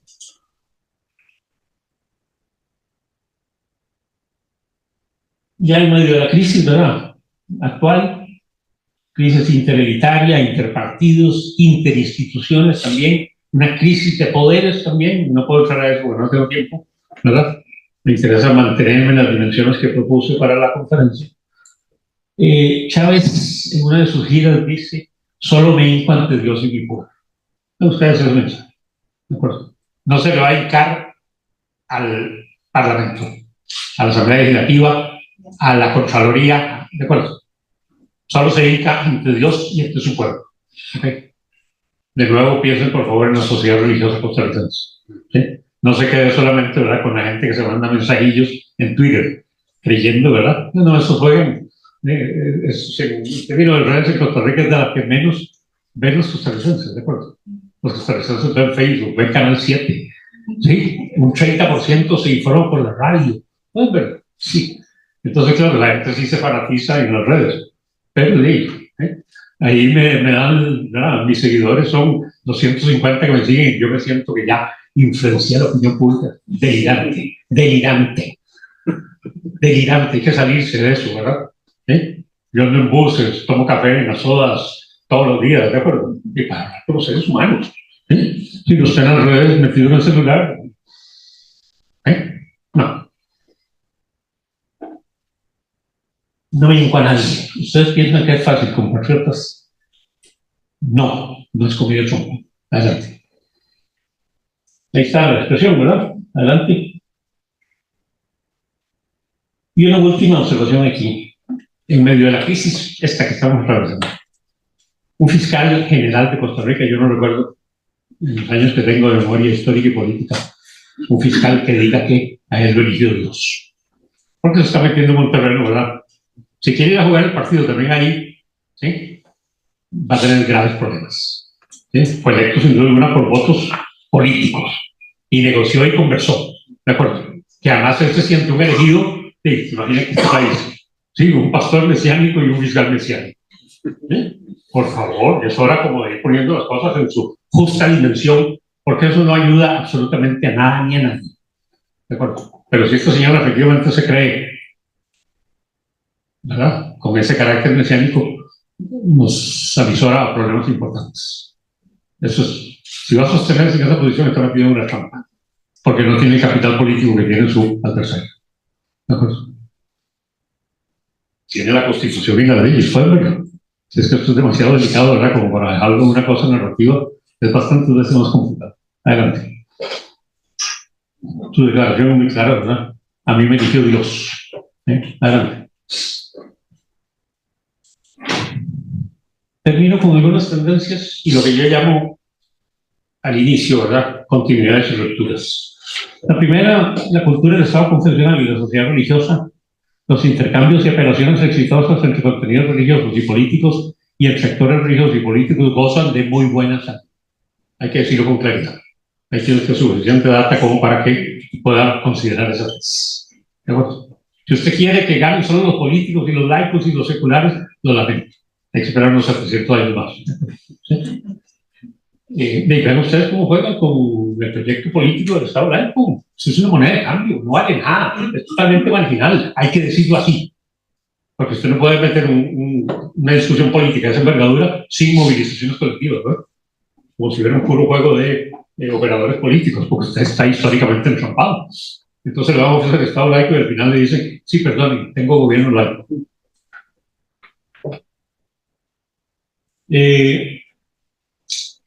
Los resultados de la polarización simbólica, ¿verdad?, con un componente religioso, por primera vez en Costa Rica, llevó en 2018 a generar un discurso de odio antirreligioso. Eso hay que decirlo categóricamente. Eso no es muy dominante en el debate académico de Costa Rica, pero hay que decirlo con todas las palabras. Yo no sé por qué hay gente, ¿verdad?, que no denuncia este tipo de problemas, cuando evidentemente, ¿verdad?, cuando yo lo veo a usted con cara de un enemigo de mi vida, de mi sistema de creencias, y le digo que es un infeliz rapacheco, ¡wow! Y digo que debe el amor, no, insisto, el psiquiatra tiene mucho que ver ahí, ¿verdad? Tenemos que volvernos a ver con seriedad, con densidad histórica, y reconocer también los problemas, errores políticos que se han desarrollado, porque los problemas de la vida de los seres humanos no se los ven con narrativas. ¿De acuerdo? Ahora, hay temas del campo religioso, ¿verdad?, muy activos en el campo electoral, y eso hay que subrayar. A veces se sobreenfatiza el análisis de lo económico o el análisis de lo político. Sí, pero tenemos que ver también el peso que tiene lo religioso en la resolución político-electoral en Costa Rica y los alcances que tiene esto en la cotidianidad de cada uno de los creyentes. Son interrelaciones complejas, ¿verdad? Creo que ha sido más que claro la importancia de hacer un estudio así desde el juego de apelaciones e interpelaciones. ¿De acuerdo? Eso es una variable analítica de enorme consideración. La apelación que no se vuelve interpeladora está limitada. Cuando se vuelve interpeladora puede ser profundamente autoritaria, porque yo me reconozco con el que es como yo, y el otro lo hago mi amigo. Eso es lo que el juego de apelación e interpelación. Adelante. Adelante, señor. Ahí se lo llamo la atención, ¿verdad? El Tribunal Supremo de Elecciones no debería dejar pasar eso. Eso debería haber un pronunciamiento claro sobre cómo se limita, porque los discursos de odio no son solamente entre partidos, ¿verdad? Es que cómo hace un elector un enemigo de la democracia, por favor. Eso es lo gravísimo de esto. Acaba de suceder y como les digo, cada vez que se ve alguna manifestación que no sea del establishment o del discurso oficial, aparece el componente ramacheco. Es una categoría política de descalificación. Entonces, lo grave es ver todo esto como ojos de naturalización, ¿verdad? Hannah Arendt hablaba de banalizar el mal. Aquí lo grave es banalizar el odio. Ese es mi argumento. Lo grave es banalizar el odio. Porque entonces yo, desde mi superioridad cultural, económica, religiosa, científica, la que usted quiera, ¿sí?, eso me justifica que yo trate al otro como yo quiera. Es gravísimo, insisto, el que se pretenda que desde esas superioridades se acepte cualquier cosa frente al otro, que no es como yo. Ese ejemplo creo que es suficiente ilustrativo, ¿verdad? Una mujer superior contra una mujer inferior, ignorante, estúpida, creyente, es terrorífico. Eso es patriarcal, misógino, y ahí no avanzaron derechos de género en ningún sentido. Y podemos ir a ese debate, por supuesto, y si son generosos y me invitan otro día, podemos presentar a fondo toda esa base de datos para que ustedes la vean a fondo de cómo, ¿verdad?, se construyó esa categoría política dominante como una categoría de odio antirreligioso. Adelante. Ok, continuidades. La primera, me parece a mí que es la fórmula del progresismo modernizante del PAC. Tiene esas características. Es un modelo económico, político, cultural y religioso. Se mantiene y se profundiza en las dos administraciones. El modelo es economía neoliberal, Estado confesional, sociedad basada en un sistema de desigualdades estructurales, una sociedad religiosa y un gobierno laico. Eso es en lo más estratégico, un punto de continuidad. No se lo inventó el PAC, ¿verdad? Viene de los últimos 50 años, ¿de acuerdo? Solo que se ha ido modificando. Nancy Fraser en Estados Unidos, ¿verdad?, esa gran politóloga norteamericana, llamó al tipo de alianzas que hizo el PAC aquí neoliberalismo progresista, ¿de acuerdo?, o progresismo neoliberal. ¿Sí? Usted puede verlo claramente, ¿verdad? Los juegos sobre el Estado laico funcionan como moneda de cambio en ambas administraciones. Sigo insistiendo, ¿verdad? Mientras se le da ese estatuto de moneda de cambio, un grave problema político, un grave problema jurídico, cultural y concepcional. El Estado confesional goza de buena salud. Yo lo veo así. ¿De acuerdo? Los intercambios entre políticos y religiosos conservan su centralidad en la vida costarricense. La apelación a separar la política de la religión es solo una narrativa marginal. Ambos grupos y sus aliados viven de ello. Se le apela, pero solamente para negociar. Y de nuevo, ¿dónde quedan las y los creyentes? Los modelos de polarización electoral y su profundización en términos de vida cotidiana son un gran negocio que permite sobredimensionar conflictos superestructurales. Conflictos en torno a la democracia, la institucionalidad, la negrita, la república, etc. Y dejan intactos el modelo de acumulación de capital. Eso es gravísimo. Porque entonces ahora estamos, ¿verdad?, con el efecto de institucionalidad, pero esa institucionalidad político-económica jurídica produjo la sociedad, ¿sí?, que hizo a Costa Rica una de las sociedades más desiguales del mundo. Hoy. Y eso sucedió en los últimos 40 años con ese. ¿De acuerdo? Pero separamos lo político y lo económico por completo. Gravísimo. Porque entonces vamos a resolver problemas de la institucionalidad o del culto religioso y quedan intactas todas las desigualdades que es la vida cotidiana de los seres humanos. ¿De acuerdo? Aquí solo pierden los sectores empobrecidos y excluidos. Por eso se les venden tan fácilmente esperanzas y narrativas como el cambio de nueva era, comiéndome yo las broncas o ganarme el amor.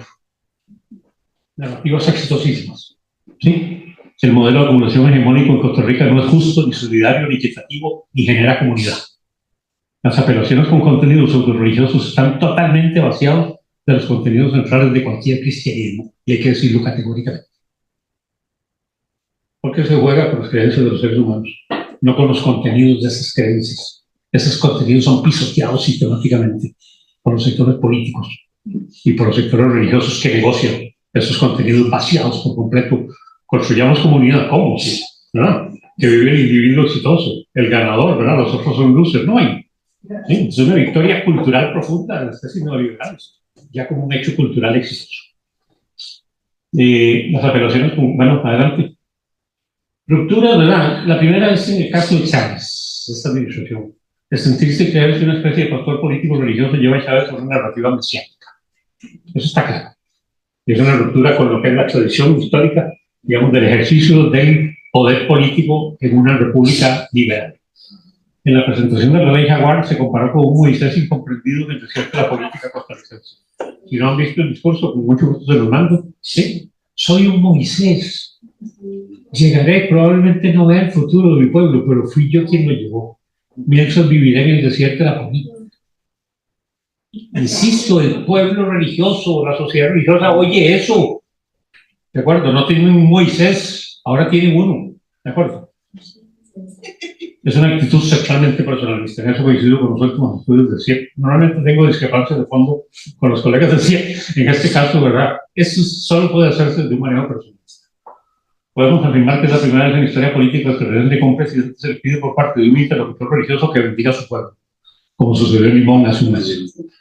y al presidente Bora. Le pidió a Dios que coloque a los limonenses en una tierra fértil y propicia. Debería él construir condiciones institucionales y de inversión pública para que estén en una tierra propicia. No, le pide a Dios, ¿verdad?, que los coloque en una tierra propicia. Bueno, pero respondió, oró, y todo el gabinete se puso de pie en un acto de constricción. Agacharon la cara, ahí están los cuerpos, bastaba ver, ¿verdad?, a la señora Laura Fernández, al ministro Batalla, ¿verdad?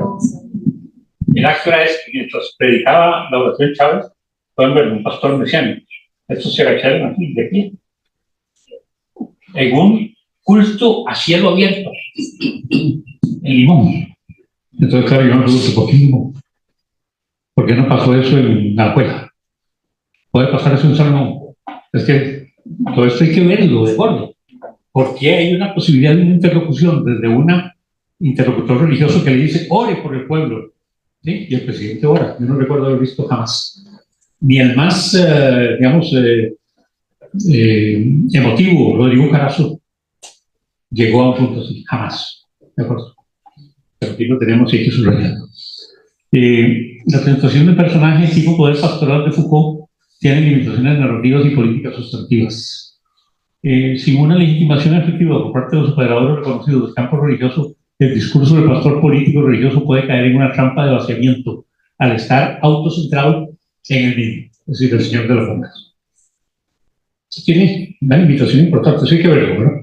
Porque si no la gente puede pensar que esto es absoluto y que tiene si no tiene una clara manifestación de respaldo, pero cuando usted convoca, ¿verdad?, no al presidente, que no lo puede hacer, sino a sus operadores, a hacer manifestaciones en San José, ¿verdad?, de apoyo, y llegan, no sé, 50 personas y los que llevan el agua. No. Hay un problema importante, porque también la política es fuerza, muchas fuerzas. Y lo último, el pacto en su gobierno laico, ¿verdad?, un sinfín de estrategias para aliar con los grupos religiosos y sus representantes dentro y fuera del Congreso. Polarizan a la sociedad y se abrazan con sus pseudo-adversarios para negociar. Napoleón decía, París bien vale una misa. Y el PAC lo hizo espléndidamente. No fue lo que hizo espléndidamente, fue eso. Es que, claro, tiene un problemón enorme. Al reclamarse, ¿verdad?, un partido modernizante, de derechos humanos y que, con una perspectiva laica, estaba metido en un zapato. ¿De acuerdo? Por la presencia histórica de, ¿verdad?, una sociedad religiosa, un Estado confesional y una creciente presencia de diputados evangélicos en la Asamblea Legislativa. Ese es el hecho real. Cierro. Lakoff es un maravilloso lingüista cognitivo norteamericano. Tiene libros espléndidos de análisis político. Y yo quiero cerrar esta reflexión con esta tesis. La gente no vota necesariamente por sus intereses. Votan por su identidad. Votan por sus valores. Votan por aquellos con quienes se identifican. Votan por su identidad. Es un error dar por siempre, por supuesto, que la gente vota siempre por sus intereses. Lakoff. Y este profesor de inmediato dice, por eso la señora de Curral votó y creyó en Chávez Robles. Nadie le ofreció algo mejor ni más cercano a sus creencias. Entonces, ¿verdad?, en vez de estar desacreditando a los creyentes, vayamos a ver de nuevo lo compleja y diversa que es esta sociedad. A ver si podemos hablar, ¿sí?, no hacer política, ¿verdad? Todos somos anti-Chávez, por favor. Y los proyectos de sociedad, y los proyectos de nación, y los proyectos de los grupos, la colectividad, ¿dónde está? Eso falta todavía. Muchas gracias.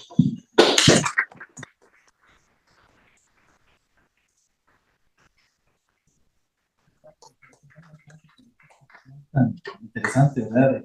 Un poco nueva histórica de análisis, que nos dará mucho de qué hablar. Para cerrar el espacio, vamos a tener al profesor Juan Manuel Fajardo con sus reflexiones finales sobre lo dicho ya por el profesor Randa Blanco. Muchas gracias. Empiezo agradeciendo a Randa por tan brillante y sugerente propuesta. Yo creo que sin duda ha apuntado a una serie de aspectos necesarios para acercarse a entender esta relación entre política y religión en la historia de Costa Rica, pero sobre todo en estos contextos últimos, ¿verdad?, coyunturales, que vienen sobre todo a partir del 18. Yo recordaba cuando estaba presentando Randall, ¿verdad?, cómo nosotros justamente en el 18 estábamos terminando una investigación con Laura Fuentes Todos habíamos terminado. Uno era la encuesta de valores y creencias en Costa Rica, ¿verdad? Y se estaban ya analizando los datos. Y otro era un estudio sobre pluralismo religioso en comunidades en Costa Rica. Y llega el momento de la coyuntura electoral, entre enero, febrero y marzo, y de repente un tema que nosotros veníamos estudiando, ¿verdad? Un poco ahí con el apoyo de la escuela y de la universidad, de repente tiene un alcance importante, ¿verdad? Todo el mundo hablando de los evangélicos, de los protestantes, de los ramachecos, como recordaba Randa, ¿verdad? Y de repente parecía, ¿verdad?, que esto era, había venido, como después sucedió en el 20, ¿verdad?, con la imagen del virus, que era así como que de repente se extendió de manera importante. También en el 18 había pasado solo que con el tema religioso, ¿verdad? Y religioso cristiano, sobre todo pentecostal, ¿verdad? Recuerdo algunos ejercicios que estuvimos haciendo en esos momentos, ¿verdad? Participar en foros, que nosotros tratamos de tener una posición, digámosle, de análisis, haciendo ver que el tema del mundo evangélico era más complejo, ¿verdad?, de cómo se estaba entendiendo, porque de alguna manera creo que lo que se estaba dando era lo que nos hace ver el profesor Randall, ¿verdad?, que se estaba construyendo un enemigo, ¿verdad?, bajo la figura de la religión, sobre todo pentecostal, ¿verdad?, el imaginario del pentecostalismo. Visto después, ¿verdad?, años después, incluso he pensado que yo creo que el tema, si bien se usa el imaginario de lo religioso, pero lo que se estaba dejando ver por detrás era otra cosa, ¿verdad? Era una sociedad, como ha hecho ver, clasista, muchas veces. ¿Por qué? Porque el evangélico, el pentecostal, se asociaba sobre todo a gente sin formación, ignorante y pobre, ¿verdad?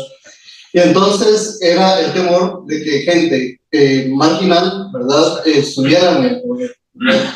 Entonces, claro, ¿y por qué digo eso también? Porque años después, ¿verdad?, ya el tema, por ejemplo, y lo hemos visto, ¿verdad?, en estudios se han hecho, por ejemplo, en la Universidad Nacional sobre protestantismos, y todos llegan a concluir que el tema del mundo protestante no es tan temeroso como lo imaginábamos en el 2018, ¿verdad? Entonces ya hay como, por lo menos a nivel de estudios, ¿verdad?, una mayor tranquilidad para decir, bueno, hay datos, ¿verdad? El mundo se está moviendo así, el mundo evangélico se ha ido moviendo en Costa Rica de esta manera, pero no hay un temor, ¿verdad?, de que lleguemos a una teocracia y a un autoritarismo religioso como se planteó en aquel momento, ¿verdad? Y creo que la lectura que nos aporta el profesor Randall es sin duda fundamental para entender estas relaciones, ¿verdad? Y creo que estas puntualizaciones que hacía, ¿verdad?, de insistir, por ejemplo, en no hacer generalizaciones, ¿verdad?, sino tratar de ver esa generalización en contraste con las particularidades es fundamental, porque sí, yo creo que mucho de la opinión pública que se construyó a través de los medios en aquel momento, ¿verdad?, generaron un imaginario, un juego, ¿verdad?, de identidad que no respondía realmente a lo que se estaba jugando social, políticamente y también con otros aspectos de fondo, ¿verdad? Todo el tema de los derechos democráticos, ¿verdad?, la participación de un país donde todos pueden participar democráticamente, o los derechos de género o de las mujeres, ¿no? Eso quedó en segundo plano, ¿verdad?, porque se construyeron, como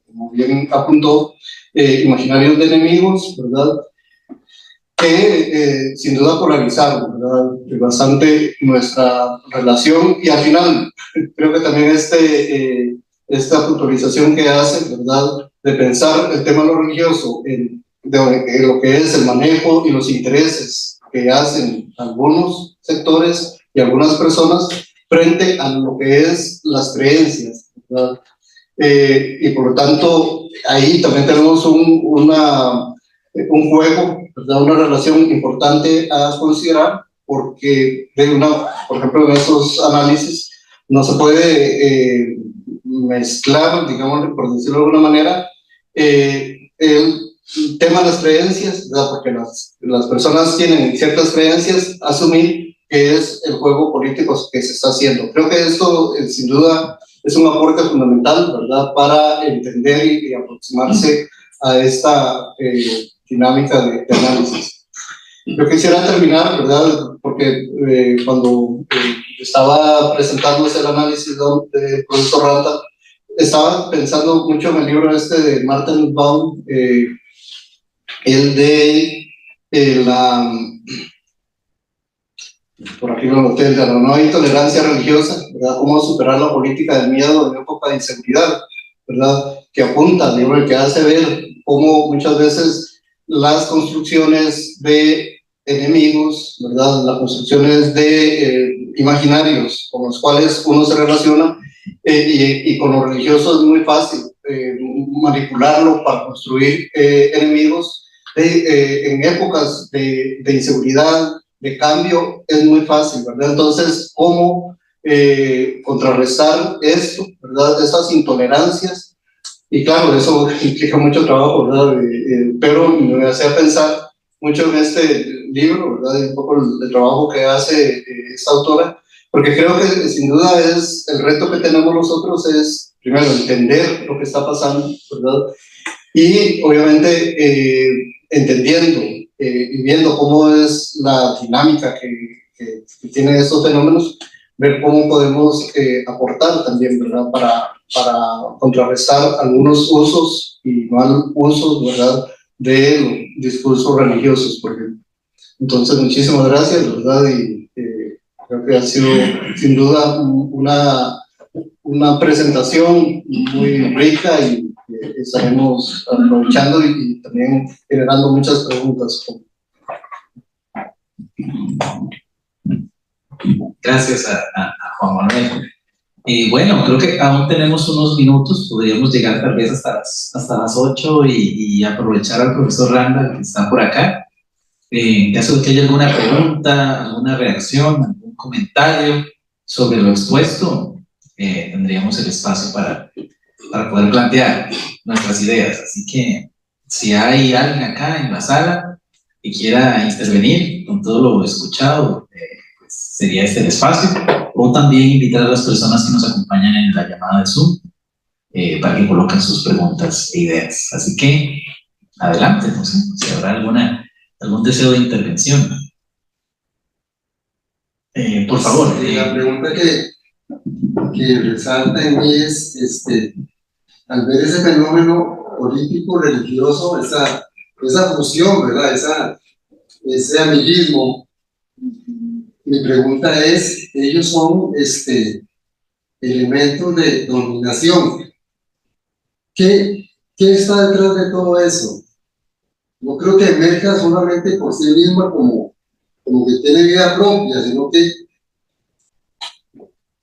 qué mafia o qué grupo religioso o qué situación social, política, poderosa, económica está detrás de todo eso, porque no es un invento de ya, es una situación sistemática. Esa es la pregunta que tengo, más que todo. La prensa también, ¿verdad? Gracias. Muchas gracias por su comentario y su pregunta. Aquí hemos tratado de establecer, digamos, las complejidades de esas dinámicas. Detrás, adelante, al lado, están en juego intereses de partidos, de grupos políticos, de grupos económicos, de grupos religiosos también. También, como decía Max Weber, lo constitutivo de la política es la ambición. Y la ambición también, tampoco reconocida, porque se suele más bien mitificar mucho lo político como el reino del bien común. ambiciones, ¿verdad? Que, como lo subrayé ahí con la frase de Napoleón, se la atribuye, ¿verdad? París bien vale una misa. Es reconocida la imagen, ¿verdad? La quiebra histórica simbólica que hace Napoleón cuando él toma la corona que se lo va a colocar el Papa y él mismo se la coloca. El gran mensaje era, ¿verdad? Aquí el poder político terrenal se autolegitima con la fuerza terrenal, pero necesita la corona que yo mismo me pongo. Ese es sin duda un gran operador de poder pastoral. Pero lo que quiero destacar aquí es que ve que tremendo el pensar que una sociedad que se autorreferencia democrática en lo político no quiere reconocer la profunda densidad de sus violentadoras desigualdades económicas. No la quiere reconocer. Y se sigue magnetizando en estos juegos de polarización. Por eso lo puse. Son disputas clásicamente de superestructura. Y dejan intacta. Ustedes imaginen usted, señor, el interés que existe profundo de todos esos sectores que viven de ese modelo de acumulación para que eso nunca se discuta ni se vea. ¿De acuerdo? Porque usted está empeñado en otra guerra. La guerra de salvar a la negrita, la guerra de salvar a la institución frente al autoritario que vino a destruir. Pero lo cierto, ¿verdad?, es que se nos va la vida de millones de ciudadanos costarricenses, sus derechos, ¿verdad?, a una mejor calidad de vida, el educativo, la salud, la vivienda, salarios dignos. ¿Sí? Yo todavía el año pasado hablaba con mis estudiantes en las universidades de Costa Rica y Nacional, jóvenes de 20, 21, 22, 25, 28, y les preguntaba qué futuro visoraban. ¿Sí? Y la respuesta normalmente era: van a tener casa, van a tener pensión, van a tener trabajo. Costa Rica tiene el más alto desempleo profesional juvenil de América Latina. Si usted termina sus estudios universitarios y no le garantiza nada a nadie que va a conseguir un trabajo en el sector público privado de Costa Rica, el más alto de América Latina. ¿Lo ven la densidad de estos problemas? ¿Ven la importancia enorme, verdad, de que todo el foco esté sobre la Asamblea Legislativa o sobre Chávez los bien? ¿Ustedes han visto? En otro análisis, haciendo, ¿verdad?, un análisis del discurso y de las imágenes que produce Chávez, yo decía que mientras sigan colocando, yo no, eso está fundamentado en los estudios de análisis del discurso de Lakoff y otros colegas, mientras, es decir, esa imagen, ese personaje coloca a la agenda todas las semanas. ¿Sí? Es como si no existiera, ¿sí? Fuera estos grupos, partidos, organizaciones, solo están esperando para reaccionar, pueden verlo, domina por completo, mientras no se rompa ese esquema comunicacional donde los medios, ¿de acuerdo? Porque aquí no es solo un polarizador, hay dos polarizadores, y el resto de la población, la sociedad costarricense, está en medio, ¿de acuerdo? Está el gran enemigo de la democracia, entre comillas, ¿verdad? Yo no parto de ese relato, no puedo pasar por ahí. Y todos los demás, ¿de acuerdo? Anti-Chávez, por favor, ¿verdad? Ahorita que arranca la campaña electoral, los liberacionistas van a matar al Frente Amplio, el Frente Amplio va a matar al PUS, por ambición de poder. Y sigue reproduciéndose, ¿no? Aumenta el desempleo, aumenta la desigualdad, aumenta la pobreza, aumenta la violencia de género. ¿De acuerdo? Podemos ver todos los días cómo esa es tragedia del odio y la violencia en las aulas de primaria y de secundaria. La tragedia de miles de niños, niñas, adolescentes, jóvenes, ¿sí?, en manos del negocio del narcotráfico, ¿sí?, sin exagerar, con una investigación minuciosa y cuidadosa. Hay una buena cantidad de cantones de este país que están literalmente ya en manos, no del Estado ni de sus instituciones, están en manos de la economía del narco. Ven que con una capacidad de fuego como nunca. ¿Cómo hacemos? ¿Cuándo se discute eso? ¿Dónde están las agendas de los partidos para hablar más allá de acuerdo? Porque mentira que todos esos adultos van a ganar de Chávez. Lo lamento. ¿De acuerdo? Chávez no va a estar en la papeleta. Yo no sé cuál es la gente, porque la gente se confunde. ¿De acuerdo? Hay 6 o 7 partidos que se reclaman que reclama la imagen de Chávez. Ahora están inscribiendo otro, ¿de acuerdo? Y créanme, ¿verdad? Tal vez por mi ancianidad o en 70 años de estadísticas electorales en Costa Rica, ni en el momento más potente del bipartidismo, Liberación y la Unidad tuvieron más de 32 diputados. Estructuras potentísimas, ¿de acuerdo? Y alguien sale por ahí diciendo que va a tener 45 diputados. Eso es chuparse el dedo, por favor, que tendrán 1,5 diputados, ¿sí? No es que se fragmentan, así funcionan los sistemas políticos. Los votos se dividen, entonces, pero claro, lo siguen amenazando, siguen asustando a la gente, siguen diciendo, ¿verdad?, que el tipo va a renunciar para tener inmunidad. Por favor, lean la Constitución política. Eso no es así, en Costa Rica usted no puede hacer eso. Pero está el miedo. ¿De acuerdo? No se lo puedo decir, ¿verdad? Les digo, se me creen por lo viejito, ¿ok? ¡Imposible!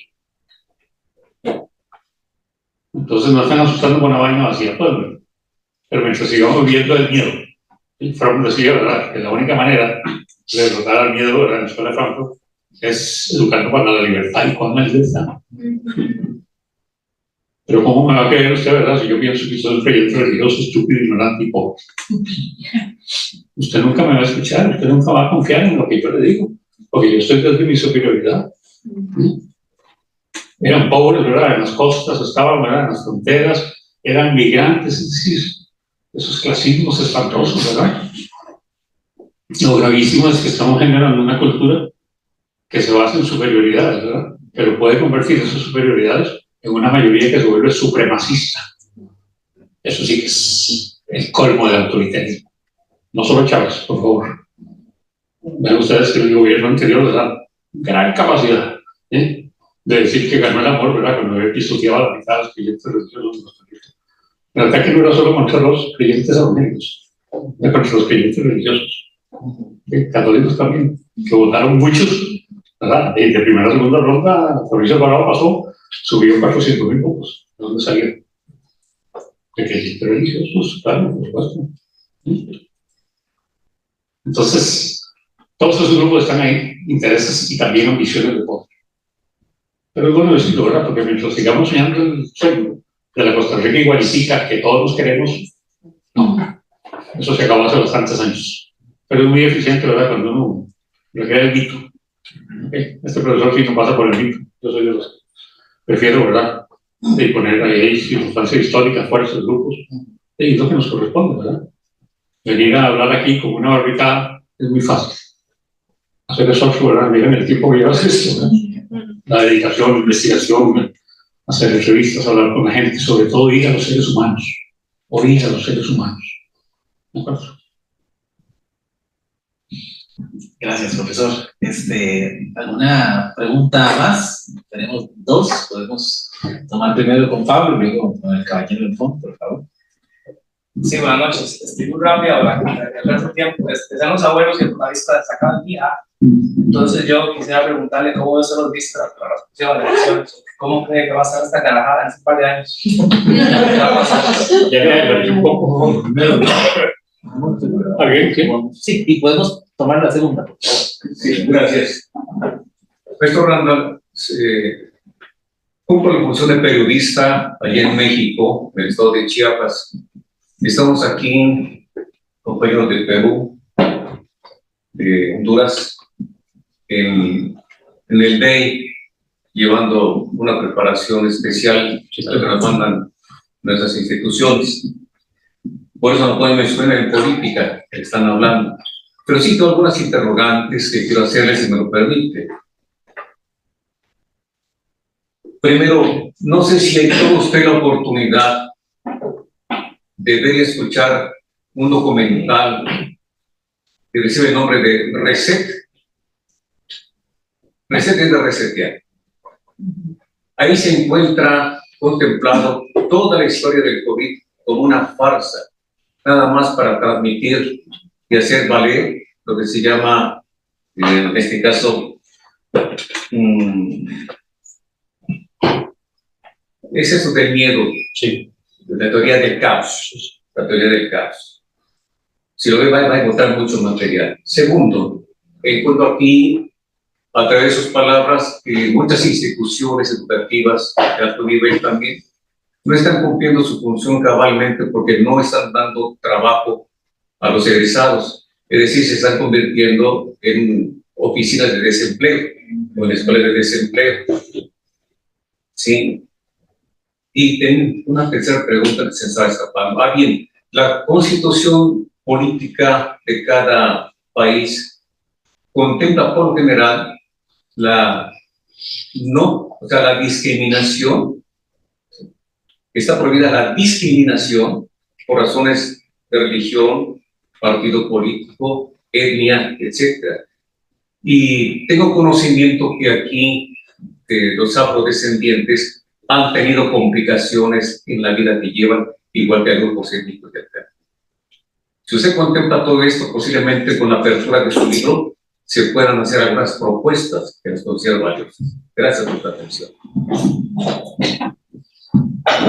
Bueno, ya habíamos dado un poco algún criterio sobre la pregunta de las elecciones. ¿Qué pasa con esta carajada? Qué bueno estuvo eso. Eso se oye.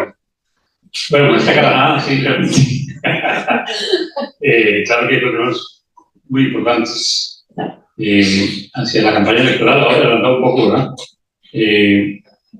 Hay un creciente número de partidos políticos. Hay problemas gravísimos es decir, no necesariamente más partidos hacen más democracia, eso está en el método. Hay unas elecciones que tienen un profundo ausentismo ciudadano. Hay una media en elecciones nacionales de un 30% de la abstención, pero en elecciones municipales son de un 75%. ¿De acuerdo? Entonces, hay desconexiones políticas de los ciudadanos y las ciudadanas con los partidos políticos en muchas dimensiones. Y esta etapa agrega confusión desde mi punto de vista, porque sin duda alguna la elección electoral se va a resolver en lo que es como la batalla de todos los partidos con todos los partidos. Y no como está muy fácil en este momento, que son todos contra Chávez. Ahí cometen un error de bulto. Como les digo, ¿verdad? Están siempre le regalan una banderita a una diputada de Liberación. Ahorita van a ver lo que hace esa diputada con esa banderita, cuando se revientan los poderes electorales entre los partidos. Y por supuesto, las ambiciones ahí son potentes. Entonces, el panorama se ha jugado mucho con una retórica de un delfín o un mugido. Eso en Costa Rica no funciona. Podemos decirlo categóricamente. Que yo le diga, ¿verdad?, que ahora que me pensioné, dejo a mis estudiantes favoritos, no. Pues, ni en ese plano ni en ninguno. ¿De acuerdo? Y menos en el electoral, que es muy vaporoso, muy rápido, muy dinámico. Entonces, claro, conseguir un sucesor es un problema. Aunque la ministra de la Presidencia quiera ser como Chávez. Pero ella no es Chávez, ¿pueden ver? Así es sencillo. Este es un país abiertamente patriarcal y misógino. ¿Okay? Y lo más avanzado que podía acercar era a Laura Chinchilla, que era más o menos 2 carreras con el marco. Sí. Hay problemas estructurales también de la cultura política. La dispersión de los partidos que se reclaman pro Chávez va a debilitar por completo esas estructuras. Al tener una figura, carecer de una figura, ¿de acuerdo? Y el problema económico también muy importante. Las campañas electorales son carísimas. ¿Okay? Solo por un par de datos, ¿verdad? En la campaña de 2018, la primaria de Liberación, compitieron Antonio Álvarez y José María Migueles en la primaria de Liberación. Sus declaraciones, una vez que termina la campaña con el triunfo de Antonio Álvarez, es que Antonio Álvarez puso de su bolsa $2 millones. Y José María Migueles puso $1 millón nada más. Ganó Antonio. ¿Okay? Los partidos políticos viven aquí de deuda, ¿sí? Sí. Pero necesitan tener rating para que los financien. Es un sistema de financiamiento privado. Entonces, normalmente un banco, el BST, ¿de acuerdo? Ahí el negocio es el Frente Amplio y Liberación. ¿Sí? El partido que llevó a Chávez y su grupo al gobierno, el Partido Socialdemócrata, la señora, ahorita lo preside la señora Ana Pizar. Pero ustedes, este partido tiene la deuda política, no se la señora se quedó con el partido con la deuda, ¿verdad? Con $800 millones. Es decir, ahorita algún candidato va a darse cuenta de esto, ¿verdad? O si yo la conferencia ya sale soplado, ¿verdad? Porque si se tiene un fondo asegurado, mejor. Pero si usted no tiene plata, entonces ¿cómo hace para competir? Si no tiene la estatura del carisma de la figura de Chávez, ¿cómo va a competir? Porque ya no tiene tiempo para levantar imagen, ¿no? Estos que dicen que son los delfines, revisa cualquier encuesta, las 100 y otras que salen, ¿sí? Los conoce mínimamente el 8%, ¿eh? No tienen imagen nacional, los costarricenses no saben quiénes son, ¿de acuerdo? Los integrantes del gabinete. Por eso también a veces golpean la mesa para que más o menos lo vuelvan a ver. ¿Okay? Ya Liberación, ustedes lo vieron. El domingo dijo, con un video, ¿verdad? El odio de Chávez y Liberación al Partido de la Paz. Y 2 horas después estaban gritando los miembros de la Asamblea. Es la historia política de Liberación Nacional, matándose, ¿verdad? Los amantes de la paz, ¿verdad? Por cómo van a colocar las papeletas. Entonces, si me decís así, ¿verdad? Yo soy sociólogo político, a mí, estos son mis temas fuertes, ¿verdad? Yo creo que va a ser muy divertido esa Canadá. El PUSC no tiene posibilidad de una candidatura clara. Ahorita tiene a su secretario general, el presidente que es Hidalgo, y el otro es el diputado Borges, ¿de acuerdo? Como eventuales, no hay nada oficial todavía, pero eso ahí te da el tiempo, ¿verdad? No sé qué pasará en otras estructuras, ¿verdad? FaceTime ya dejó la jefatura de fracción del Partido Liberal. Sin duda, ¿verdad? El Frente C es la nueva figura del Frente Amplio. Ahí hay ambiciones dando vueltas, ¿verdad? No hay que poner duda. Y hay que decirlo así, ¿verdad? Porque hay gente que ve esto como si fuera, sí, aquellos compañeros que son impolutos, por favor, sí. Estamos hablando de ejercicios de poder. Okay. Entonces, yo no veo un Mesías en el horizonte. Chávez no va a estar en la papeleta, eso es un error de fondo de la interpretación que se está dando. Y pensar que el chavismo es una cosa unificada es otro error de fondo. Y pensar que esos partidos van a tener 45 diputados, eso es delirio ya, absoluto. Entonces no hay que asustarse tampoco, ¿verdad? Somos un poco realistas, tenemos estadísticas, y hay que dejar que avance un poco, ¿de acuerdo? Para que se den los alineamientos. ¿Okay? El compañero periodista, todo lo resumo. Esa película no la he visto, entonces no te puedo opinar. Sí te puedo opinar eso que viste aquí, cómo se manejó esto en Costa Rica, ¿verdad? Más adelante saldrá una publicación que estoy elaborando. Yo sí me alejo de la tesis esta, ¿verdad? Digamos, de una cierta conspiración. En cambio, sí puedo mostrar, ¿verdad? Los grandes negocios que se hicieron en Costa Rica y en todos los países, gracias a la pandemia. Enormes negocios. Y todavía hace falta hacer ese ajuste, ¿verdad? Porque se violentaron muchas leyes en Costa Rica también en nombre de salvar los costarricenses. El tema del desempleo que es caro, es una tragedia estructural. No solo las instituciones no cumplen, sino que el mercado tampoco, ¿verdad?, está en condiciones de resolver. Y, como les digo, ¿verdad?, una sobresaturación de títulos profesionales es una tragedia para una sociedad. Formar a los jóvenes y que no tengan dónde trabajar, eso sí que es trágico. Y que se sientan sin futuro. Y el tema así de las especies de los reclamos formalistas de la Constitución política, hay profundos y muchos sectores costarricenses que han vivido discriminación cultural, ¿verdad?, por diversidad sexual, la violentación contra las mujeres, un componente estructural de Costa Rica, indudablemente, grotescamente violento. Las poblaciones indígenas, afro, sin duda. Entonces, bueno, tal vez pudiera decir que esto que usted coloca como inquietud son las necesidades de los temas de agenda profunda que no se están discutiendo en Costa Rica. Agenda profunda que no se discute. Costa Rica es mucho más que ser antichavista.